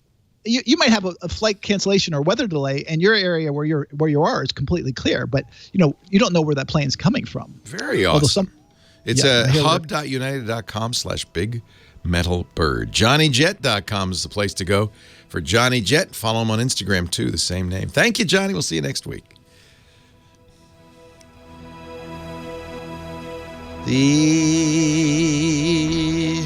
That's cool. I think that's smart of them. It's brilliant. It's brilliant marketing, I love it. Yeah, I'm not sure I like the host. He looks kind of annoying. They should get a better host than him. Hello. They should get me. Yeah, they should get you to do this. He looks kind of annoying. He's a little too cheerful. So did my Wi-Fi cut out, by the way? Yeah, it was terrible, but that's all right. Oh gosh, I'm sorry. We can live with it. It's just like that every once in a while. It's not okay. I apologize. But one thing I forgot to mention, I wanted to mention there's some really good deals right now. I just saw you could fly San Francisco to London on United 481 round trip in September. You could fly also from San Francisco to Paris in October for 390 round trip on United. Tell Lisa, I'll be in trouble. Virgin Atlantic to Ireland from Seattle, 596 in September, round trip. Nice. And wow. And my last one, American Airlines and British Airways, they have premium economy from a slew of cities: New York, Boston, Chicago, Dallas, Miami, LA, Phoenix, Seattle, San Francisco, Cape Town, South Africa for $1,600. And this is premium economy. And on premium economy is plus. I mean, it's like it's like domestic first class on most planes. Really? Except at LA, New York, San Francisco, yeah. So that's a good tip. United Premium Economy is no, this is British Airways. British Airways, premium economy. BA. Okay. Most international airlines have really good premium economy. Singapore Airlines, EVA. We're gonna have to try that because Lisa and I finally realized this is ridiculous to buy business class for international travel. It's so expensive. It is. Well, you got to go through a consolidator when you do that. And also American Airlines, by the way, now has a really good premium economy on the 777 and on the 787s. So we're going to start doing that. But it's certain routes. Yeah. And that's all you really need because they have little leg rests. Qantas has a really good one. We realized we're paying lots of money for this. And we could live for 11 hours sitting up. It's not the end of the world. True. Yeah. I'm with you 100%. That's why I could have bought a business class ticket yesterday from LA to Miami or Miami to LA. It was $1,600 when I could have bought a coach and I get the exit row for $165 and I literally have more leg room. 10 times more expensive to get the business class. That's ridiculous. Right. 10 times. Anyway. Yeah. All right. Thank you, Johnny. Have a great week. All right. Thanks, you too. Take care. Bye-bye. And by the way, I'm not sure if we'll be there on Saturday. Okay. Well, just send me an email. That's fine. Take care. All right. Bye-bye. You got frozen a little at the end there. Yeah, that Wi-Fi was terrible. Leo Laporte, the tech guy. That's who I am. 88. Ask Leo. That's the phone number if you have a question, a comment, a suggestion. Love to hear from you. We're talking high tech with Jeremy in Hesperia, California. Hi, Jeremy. Hi. I'm actually his son. I'm going to be going to college pretty soon, and I kind of wanted to get a MacBook Pro because I have an iPhone. But I heard the keyboards are horrible on the MacBook Pros, and I was wondering if I should wait until the new ones come out, or if I should get a different kind of computer. And if I do end up getting a MacBook, how much SSD should I be getting? First of all, congratulations. Are you excited? Thank you. Yeah. I bet you are. Yeah, the laptop for college, that's a big deal. Because you're going to probably have it for 4 years. It's going to see a lot of action. It also becomes in your dorm room your entertainment device, right? Because you'll be watching Netflix on it or, movies and YouTube and stuff. It really, nowadays it's your entertainment, your music player, everything. So it's kind of important. A couple of things to say. First of all, you do not buy a Mac laptop until after June 4th. Because their big WWDC conference starts June 4th. They will have a keynote. They often announce updates to their laptops at that time. So now is a bad time to buy any Mac or actually anything from Apple because you don't know. I mean, they're probably not going to announce a new iPhone or iPad, but they might. You never know. So wait till June 4th. That's only a few weeks. Let's hope let's pray that they do not, that they hear the annoyance that a lot of their customers are expressing over these keyboards and do something about it. I doubt they will. Apple's not famous for backtracking. So let me tell you about these keyboards. I'm not a fan. In order to make their laptops thinner, Apple has created something they call the butterfly key, as if that's a good thing. And it has, what I don't like about it, has a very short travel. So the key travel is how far the key moves when you press it. And you'd think, short travel's good, but if you've ever typed on an iPad with zero travel, right, you're typing on the glass, you get the idea. It's kind of like it stubs your fingers. It's better for you, especially in school. You're going to be doing a lot of typing, a lot of papers, to have a little bit more travel in the keyboard. And so that's problem number one with the Apple keyboard. And that's really a personal choice. You could go to an Apple store and bang on it for a little bit and see if you can get used to it. A lot of people don't mind it at all. So that's one problem. And so you hear a few people like me who are loud about how bad that keyboard is, but that's just a personal choice. The second issue maybe isn't, and there's actually a class action lawsuit brewing against Apple, because these keyboards, because they have so little movement in the keys, if anything gets underneath them, you can't. Normally on an old keyboard, you could just pry off the key, blow it out, and put the keyboard key back on. You can't do that with these new Apple keyboards. And while Apple, will fix it under warranty, people are reporting a fairly high failure rate on these keyboards because people eat, and you're a college kid, you're going to be eating Hot Pockets over when you're typing that late night paper, and crumbs are going to get in there, and the last thing you want is the space bar to stop working in the middle of the paper, right? So now there's an easy fix for that, which is to plug in a USB keyboard. So it's a nice thing to have that around. You probably take it from your roommate, plug it in, but it's an annoying repair under warranty, and it's a very expensive repair after the warranty wears out, a $700 fix. So that's why people are complaining about the keyboard. Is it bad enough that it would stop me from buying a MacBook? Probably not. They do sell one MacBook that still has the old-fashioned keyboard, but it's a little out of date. It's a 3-year-old processor. It's the 15-inch. You'll see it on the website. It starts at $2,000, so it's even more expensive. But the fact that it's still on the website tells me that Apple does know that for at least some people, this new keyboard is not. I had one, and I traded it in. I said, I'm keeping my old 2015 MacBook because I can't use this keyboard. I don't like it. I also don't like the touch bar. But again, that's more a personal choice. And you'll see plenty of people say, no, this keyboard's great. And lots of people say, I love the touch bar. So that's just a personal choice. The only technical argument against that keyboard is, the potential failure rate. And we don't know the numbers. We don't know how big a problem it is. Watch June 4th. Apple will address this in some way, and they may address it by putting out something like an updated MacBook Air with the old keyboard, which would be great, and that would be the one I would recommend. I think you're right I prefer Mac. You're a Mac OS guy just because of the iPhone, or have you ever used it at home? I've had the iPhone. I've never had an Apple computer or anything, but I've had the iPhone for a while. I actually just switched from a Samsung phone to an iPhone, back to an iPhone. Did you grow up with Windows? Yeah, pretty much.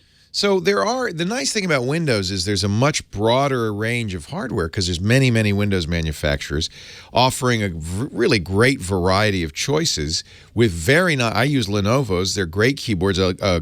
A good Lenovo like the T480 would last you 4 years, no problem. They're much more robust. And the only reason people don't buy them is because they're running Windows, and some people say, oh, I have to have a Mac. So I wouldn't if you're comfortable with Windows 10, nothing wrong with Windows 10. And you certainly have a broader variety of choices at a lot broader range of price points.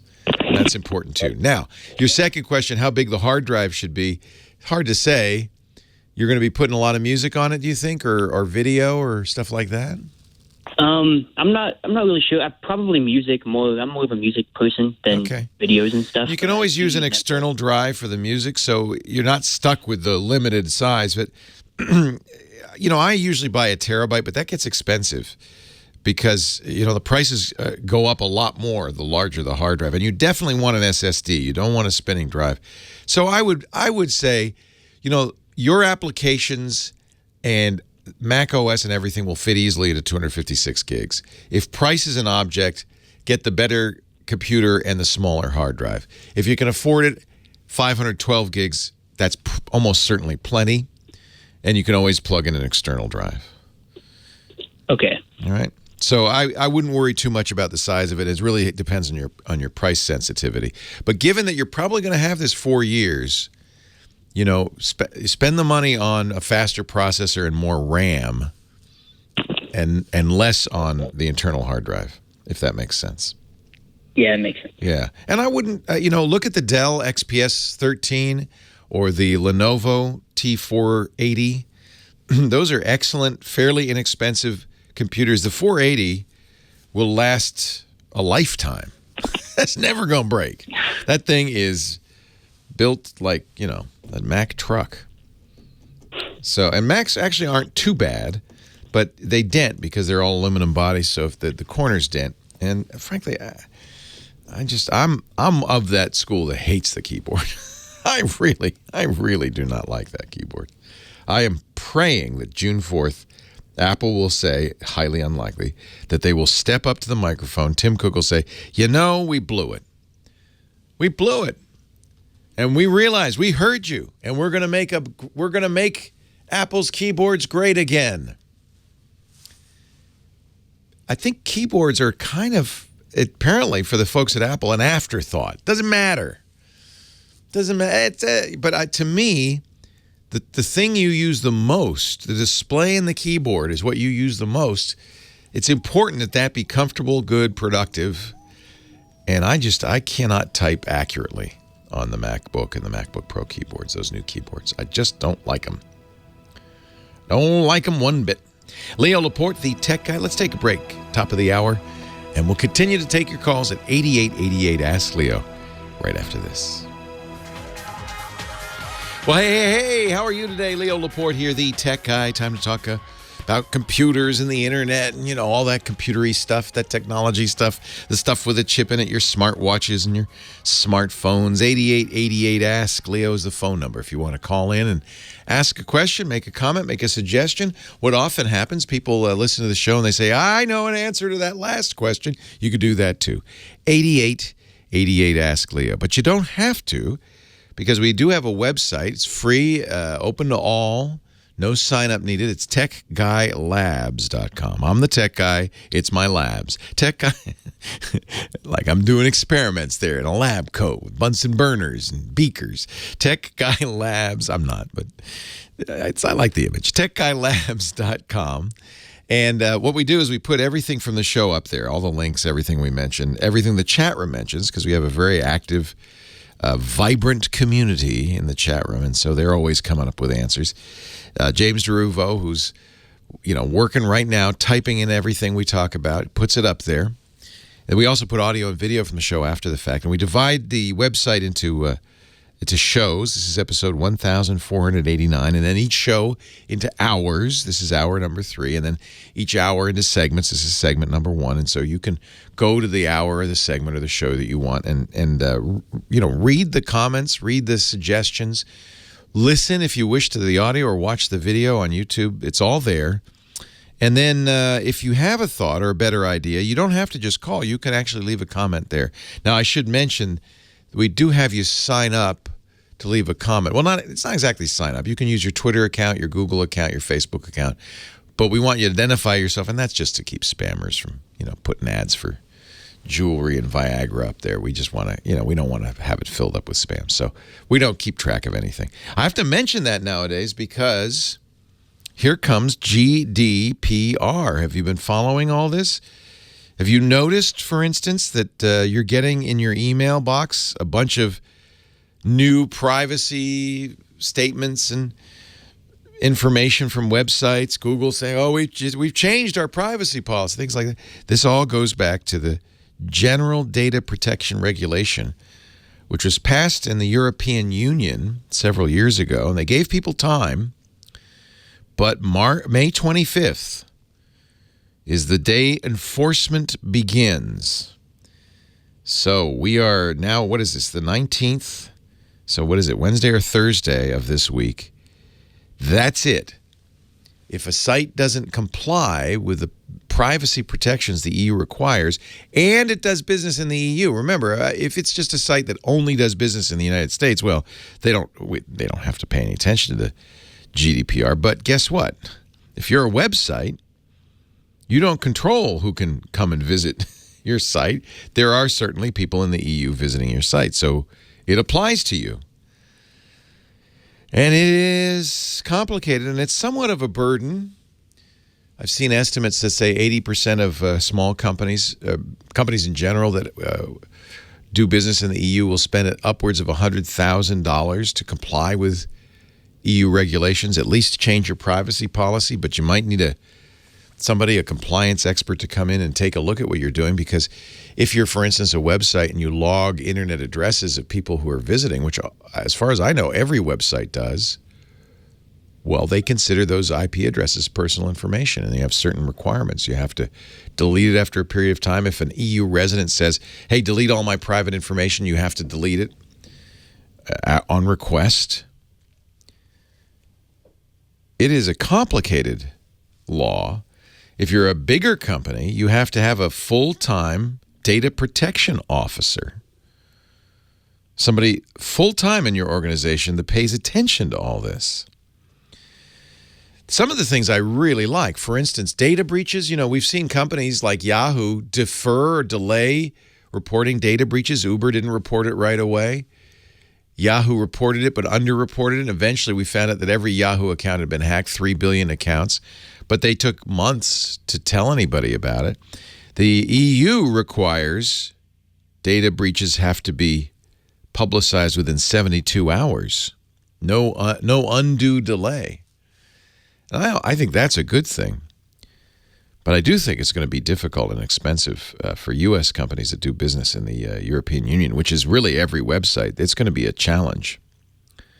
And there's some, question marks about what exactly is required and what you have to do. And I'm no expert on this, but I know we've had to, as a company, really look at all of our data retention policies. I don't sell anything direct to customers. I don't keep track of you. I don't ask you to sign up. Our website, for instance, you can just go and use. And yet, even then, because the website keeps track, as all websites do, we have to, in order to have a conversation with you of your internet address, I've got to make sure that the website doesn't keep it. And if it does, that you have the right to, if you're an EU citizen, to get rid of any information, including the IP address. It's just nuts. And then there's even a debate over whether an IP address is private or not. The EU says it is, but I've seen other people say it's not. I think, though, if you're not a company that has to deal with GDPR, if you're just a consumer, this is all good. It's one of the reasons Facebook has made it possible for you to delete your data, to download your data, see what they have, to request that they delete your data permanently. Google has changed their privacy policies. You're going to see a scramble over the next few days, I think, as companies finally come to grips with the fact that this regulation is real and it's happening. Oh, by the way, the fines are not insignificant. The penalties, you could be fined up to 4% of your annual global revenue. Global revenue, not profit. Or 20 million euros, whichever is higher. So now, what we're going to find out in the next few weeks or months is how aggressively the EU plans to enforce this. I can't imagine they're going to come after Joe's Plumbing because Joe's Plumbing's website is logging internet addresses for people who visit. That's kind of common. That's common practice. We do it. Everybody does it. It's just normal. That's what most web servers just log the addresses. If somebody sends you an email as a business from the EU, you know what's in that email besides the contents of the email, their name and an address? Their internet address. So, every company is going to have to think about this. But I doubt that the European Union is going to come after Joe's Plumbing and say, we want 4% of your annual revenue. You blew it, buddy. I don't think so. Well, but we don't know. We don't know. You could be fined 2% for not having your records in order or for not reporting a data breach. But again, for consumers, this is great because now you will presumably know about data breaches sooner. You'll know what, that you need to, if you need to protect yourself, you'll know you'll need to.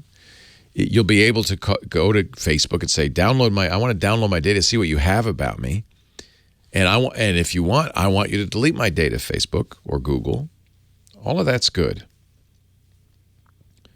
I'm not against it, but I'm of two minds because I'm a business that has to deal with it, which is not non-trivial.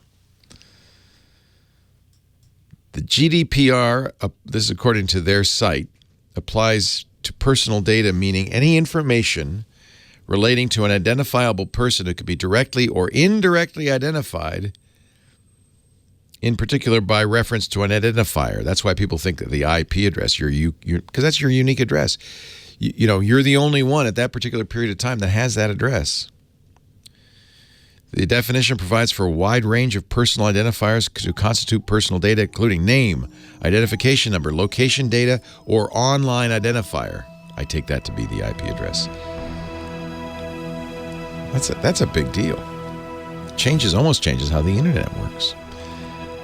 It's gonna be fun over the next couple of weeks. Leo Laporte, the tech guy. Let's take a break. Come back. More of your calls coming up right after this. Leo Laporte, the tech guy. 8888. Ask Leo, the phone number. Going to line 2, and Edward, he's in Corona, California. Hey, Edward. How are you? I'm great. Wonderful. Thank you. It's a great show. I'm actually really enjoying it. I was actually listening to the Johnny Jet segment, and I was going to actually kind of lead off that segment. I actually had a question in regards to traveling to Europe for about 6 weeks or so. And my question is regarding mobile. Like, do you have any recommendation for what's the best cell phone carrier that covers multiple countries in Europe? I don't know if it's a regional base or country based. Well, the laws in the EU recently changed. It used to be that it was country based, but they changed the law, and I think it's in effect now. I think they changed it last year to require EU-wide roaming.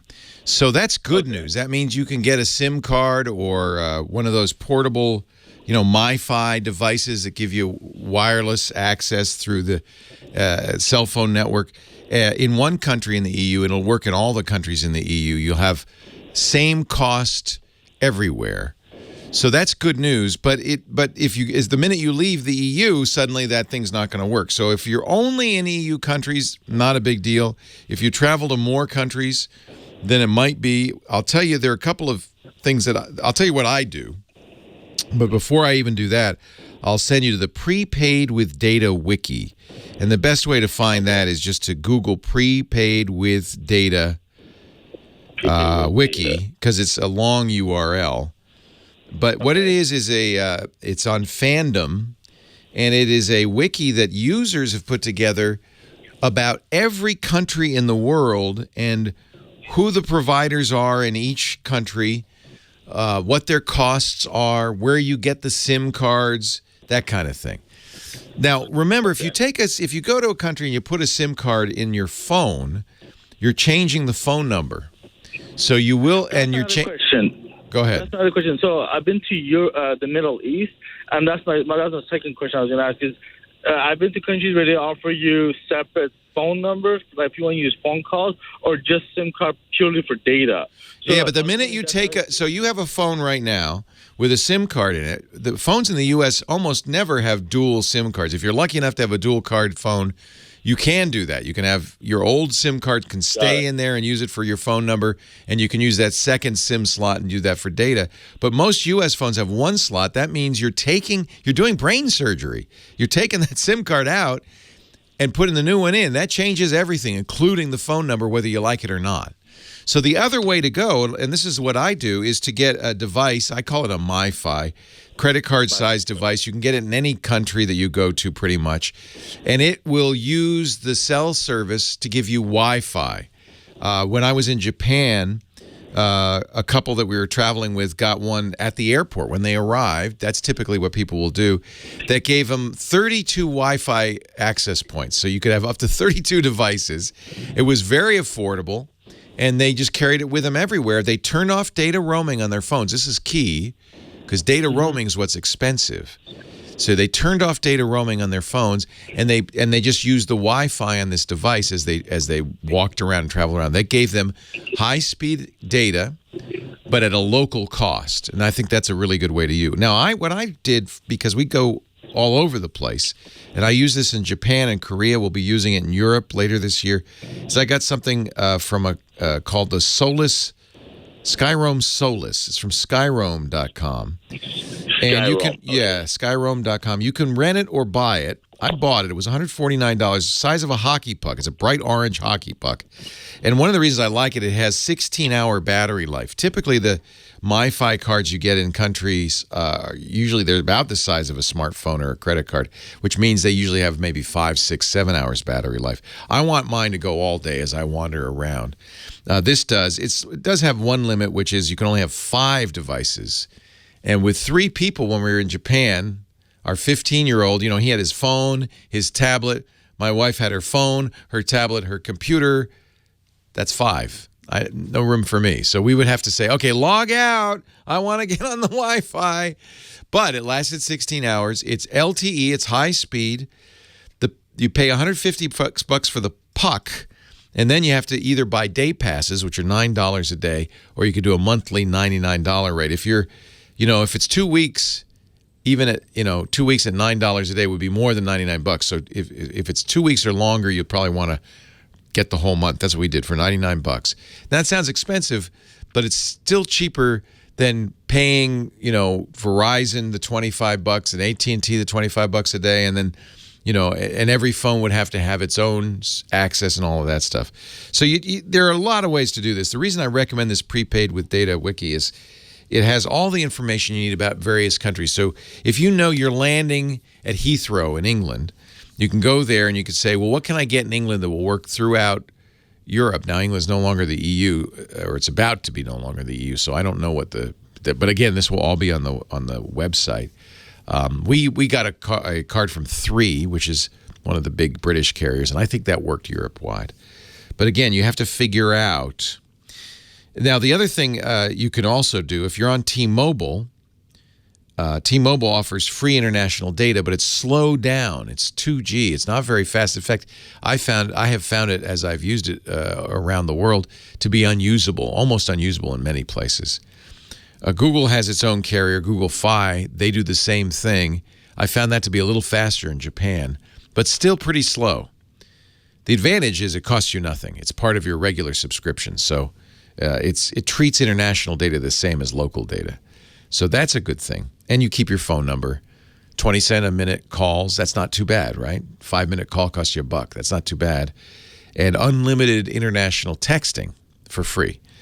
So if you're a T-Mobile subscriber or a Google Fi subscriber, those might be adequate for you. It depends on your data needs. I liked having this Skyroam because it was very fast, and I could use 5 devices with it. And 16-hour battery life, plus it could act as a charger. So if you're running low on the phone, you could plug the phone into it and recharge the phone.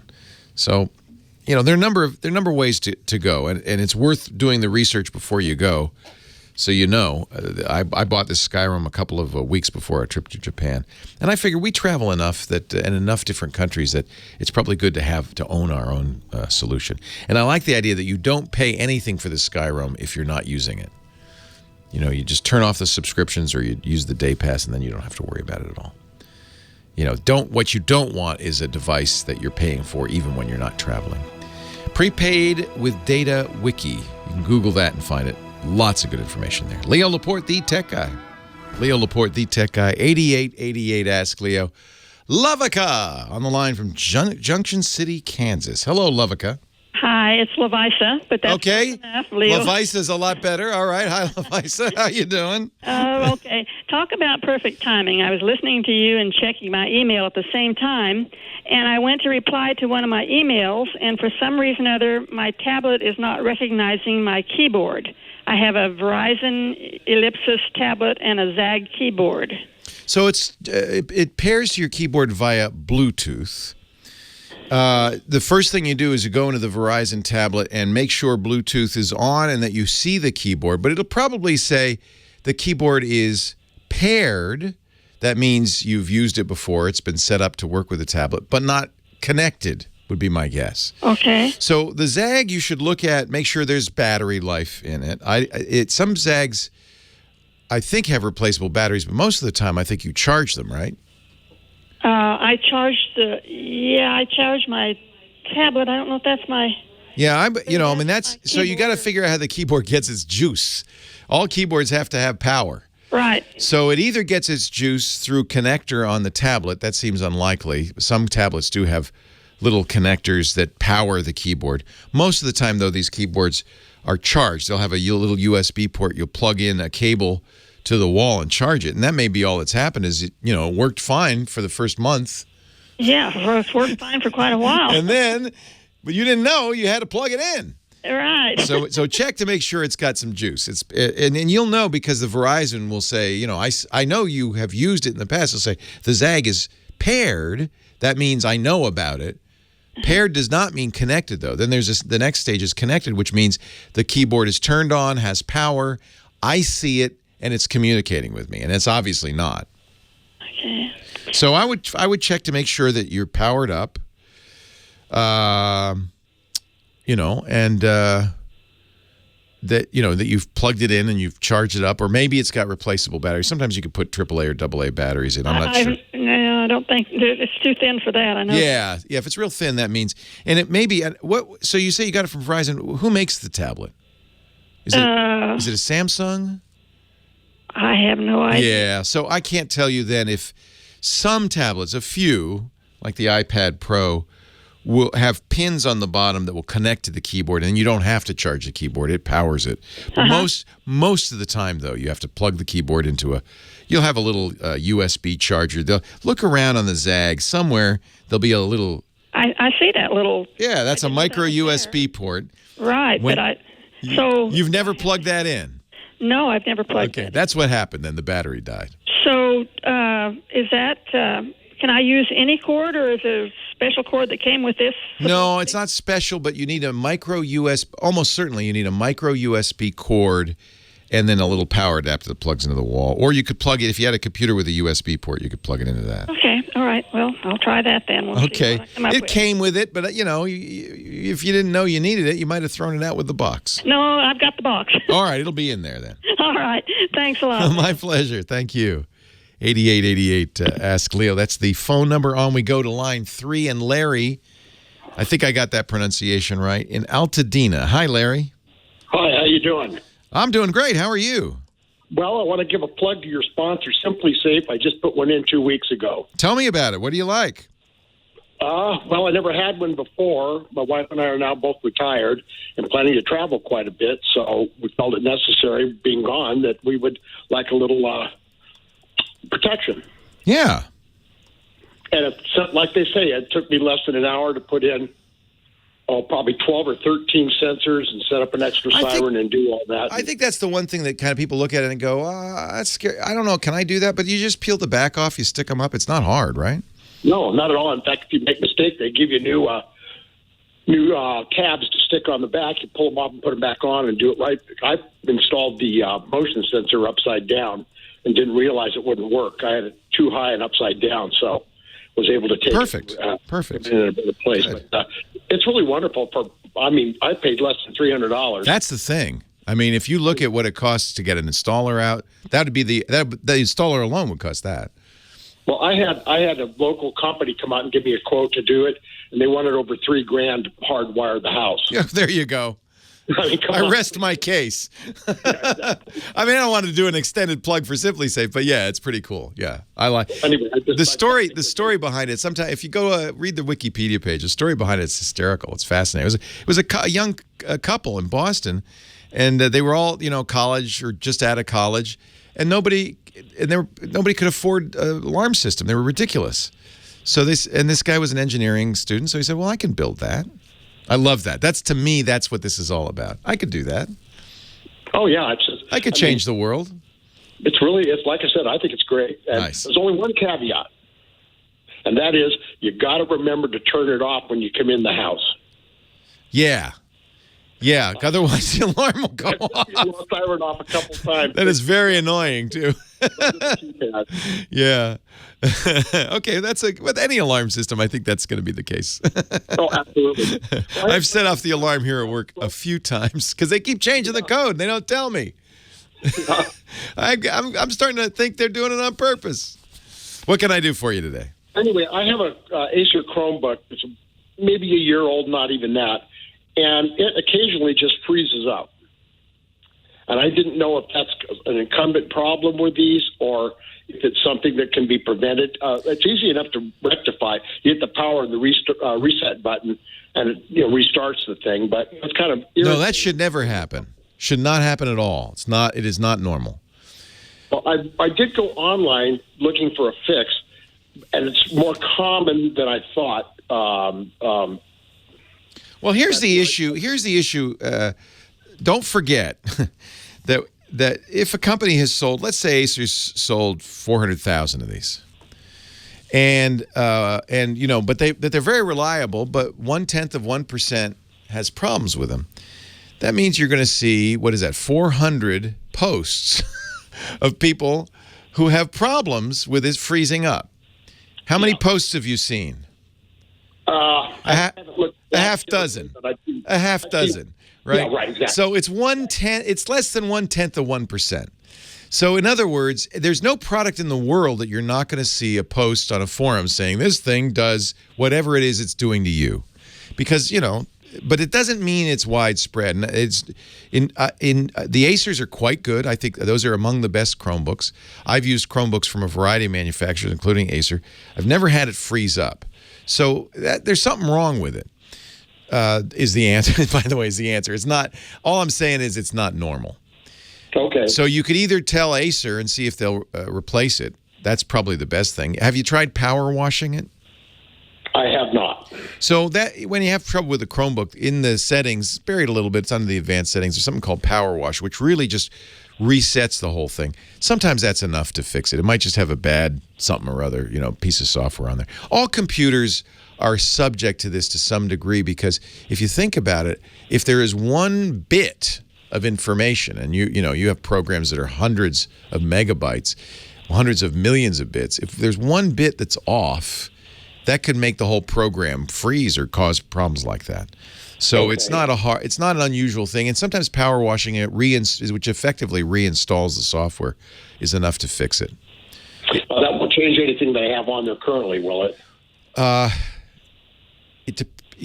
a Chromebook, usually most of what you have is stored in Google Drive is not on the hard drive. If you have stuff on the hard drive, just in case, back that up first, the internal drive, and then do it, because in some cases power washing does, erase everything. In fact, in every case, it erases everything. It brings it back to the factory install, which is what you want. Leo Laporte, the tech guy.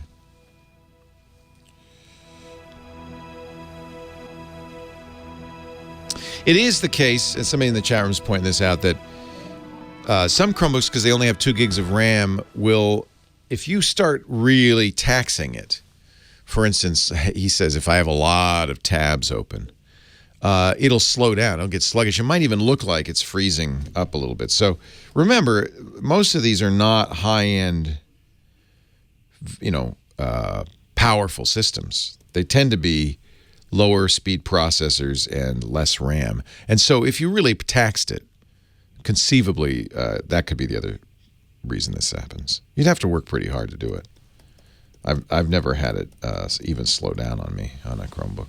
But I'm not a big tab guy. I know there are people who keep massive tabs.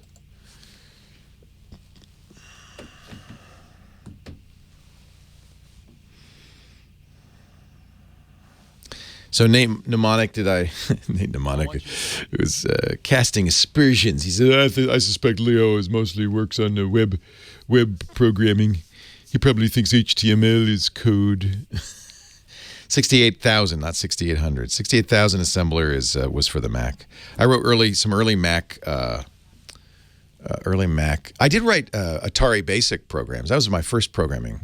Was at Atari Basic, but I wrote in the 90s. I wrote the first multitasking Mac program in 68,000 assembler. It was for my website.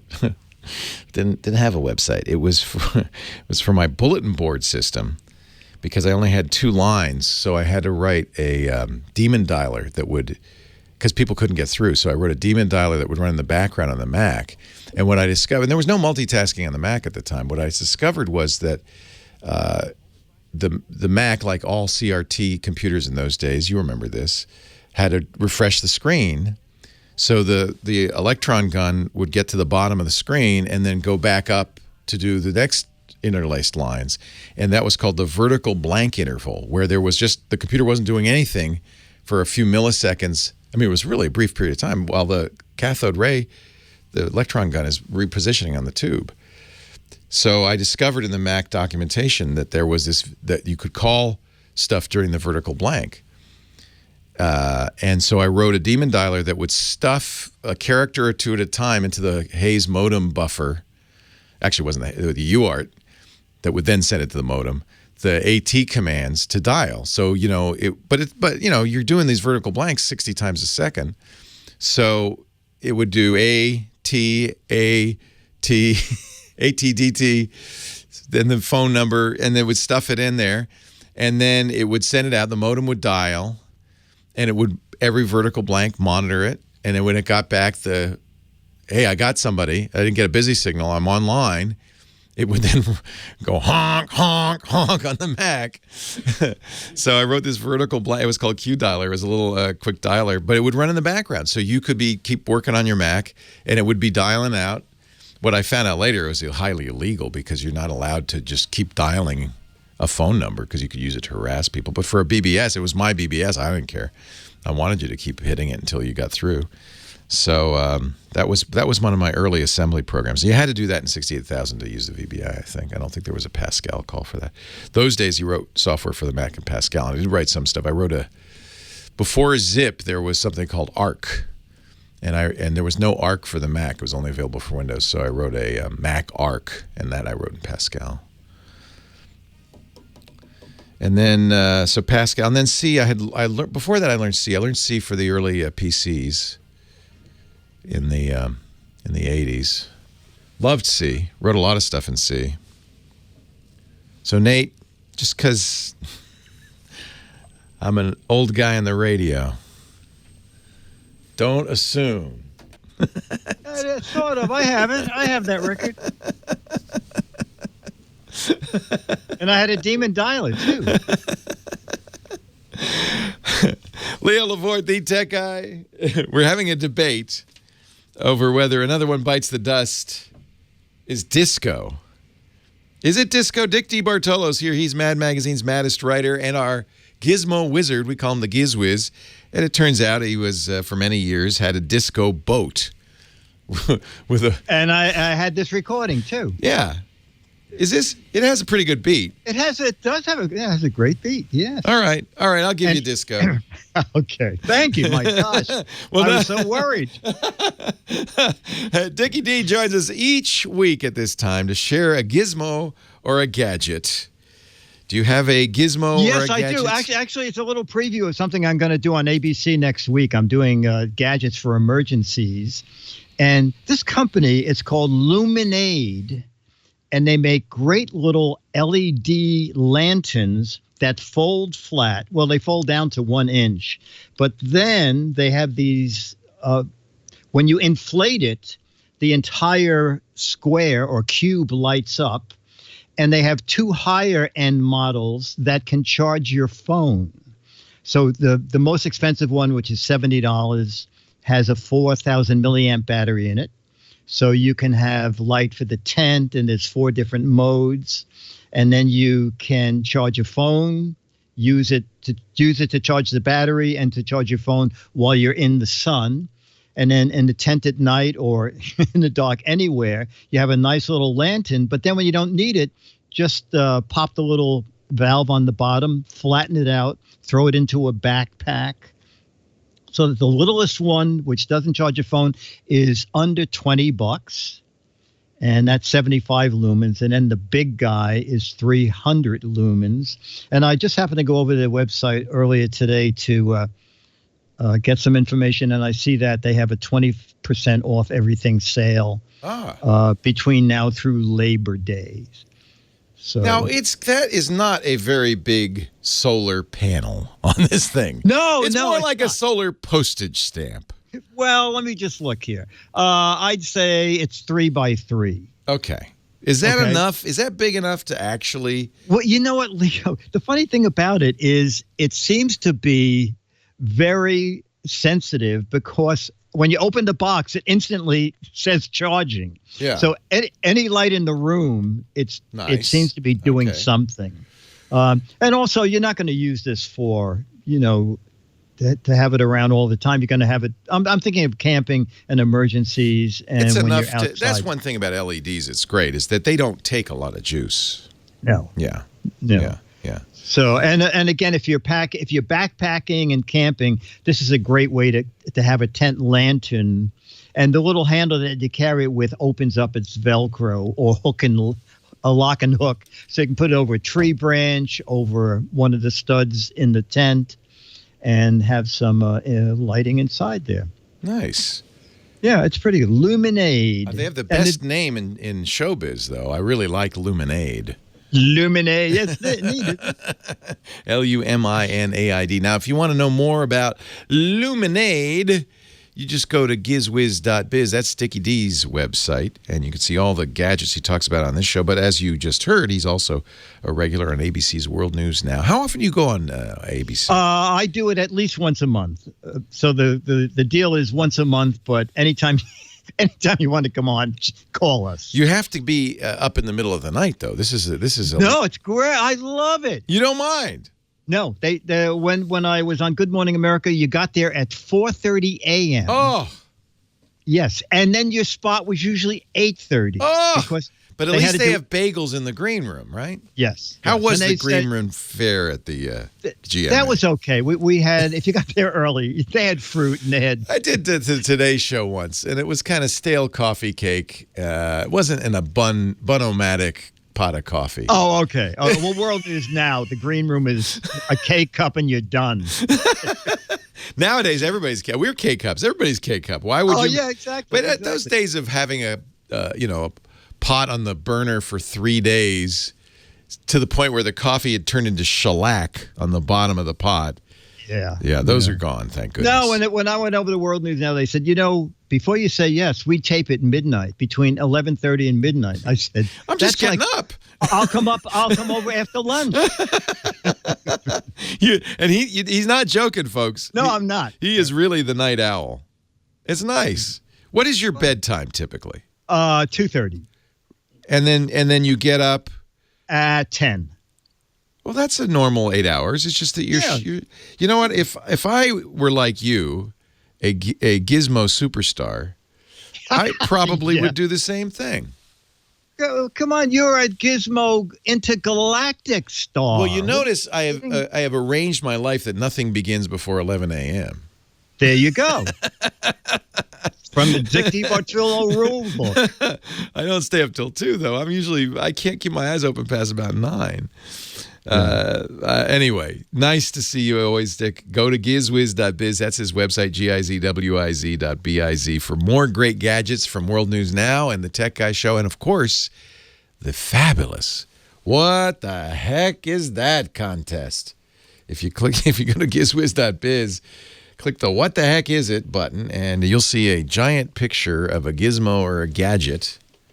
And you can figure out, I think that's one of those new, shopping lists tongue depressor devices. Not bad. Well, it's got buttons on the front, so it must be automated. Pretty good. Yeah. You press that, and it goes zzz, and it comes out of your mouth. Zzz. Oh, I know. It's an automated. I've seen magicians do that, like scarf puller. I don't know. If you can think of what this is, you can send it to him. Read the rules at gizwiz.biz, but he's got autographed Mad magazines for 6 correct answers, 6 of the correct answers, and up to 12 autographed Mad magazines for the best silly wrong answers. So you don't have to get it right. Silly is us. That is true. Thank you, Dickie D. Always okay, a pleasure. buddy. I'll see you next week. Don't forget his podcast, gizwiz.tv, every Thursday with OMG Chat. I think this is going to be the last call of the day. Jim in Alturas, California. Hi, Jim. Oh, hi, Leo. I got a problem that you're the last resort. Oh, no. What happened? I've lost the edge on my Windows 10 computer. You lost your edge? Oh, no. Now, the fastest way to get it back is to hit that Windows key. At the bottom of the screen there, the key between Control and Alt that has a little Windows logo on it. I see it. And it pops up the menu. And now this is a really good tip for anything in Windows. Type EDG, and as soon as you get through E and D, probably, you'll see it'll say Best Match Microsoft Edge. That's to prove that it's still on your computer. All right? That's how you find any app or even document, is you hit the Windows key and you start typing, and in the first few letters, it'll find it. Now, once you find it, you can right-click on it, and you'll see Pinned to Start, Pinned to Taskbar. That means you could put it in your Start menu. Probably the icon just got deleted. Or pin it to the taskbar if you use it all the time. I do. That's made at the bottom of the screen there. I can hit it quickly. All right, so if it's disappeared, try that. Leo Laporte, the Tech Guy. Well, that's it for the Tech Guy Show for today. Thank you so much for being here. And don't forget, TWIT, T-W-I-T. It stands for This Week in Tech, and you'll find it at twit.tv, including the podcasts for this show. We talk about Windows on Windows Weekly, Macintosh on Mac Break Weekly, iPads, iPhones, Apple Watches on iOS Today, security on Security Now. I mean, I can go on and on and on. And, of course, the big show every Sunday afternoon, This Week in Tech. You'll find it all at twit.tv. And I'll be back next week with another great Tech Guys show. Thanks for joining me. We'll see you next time.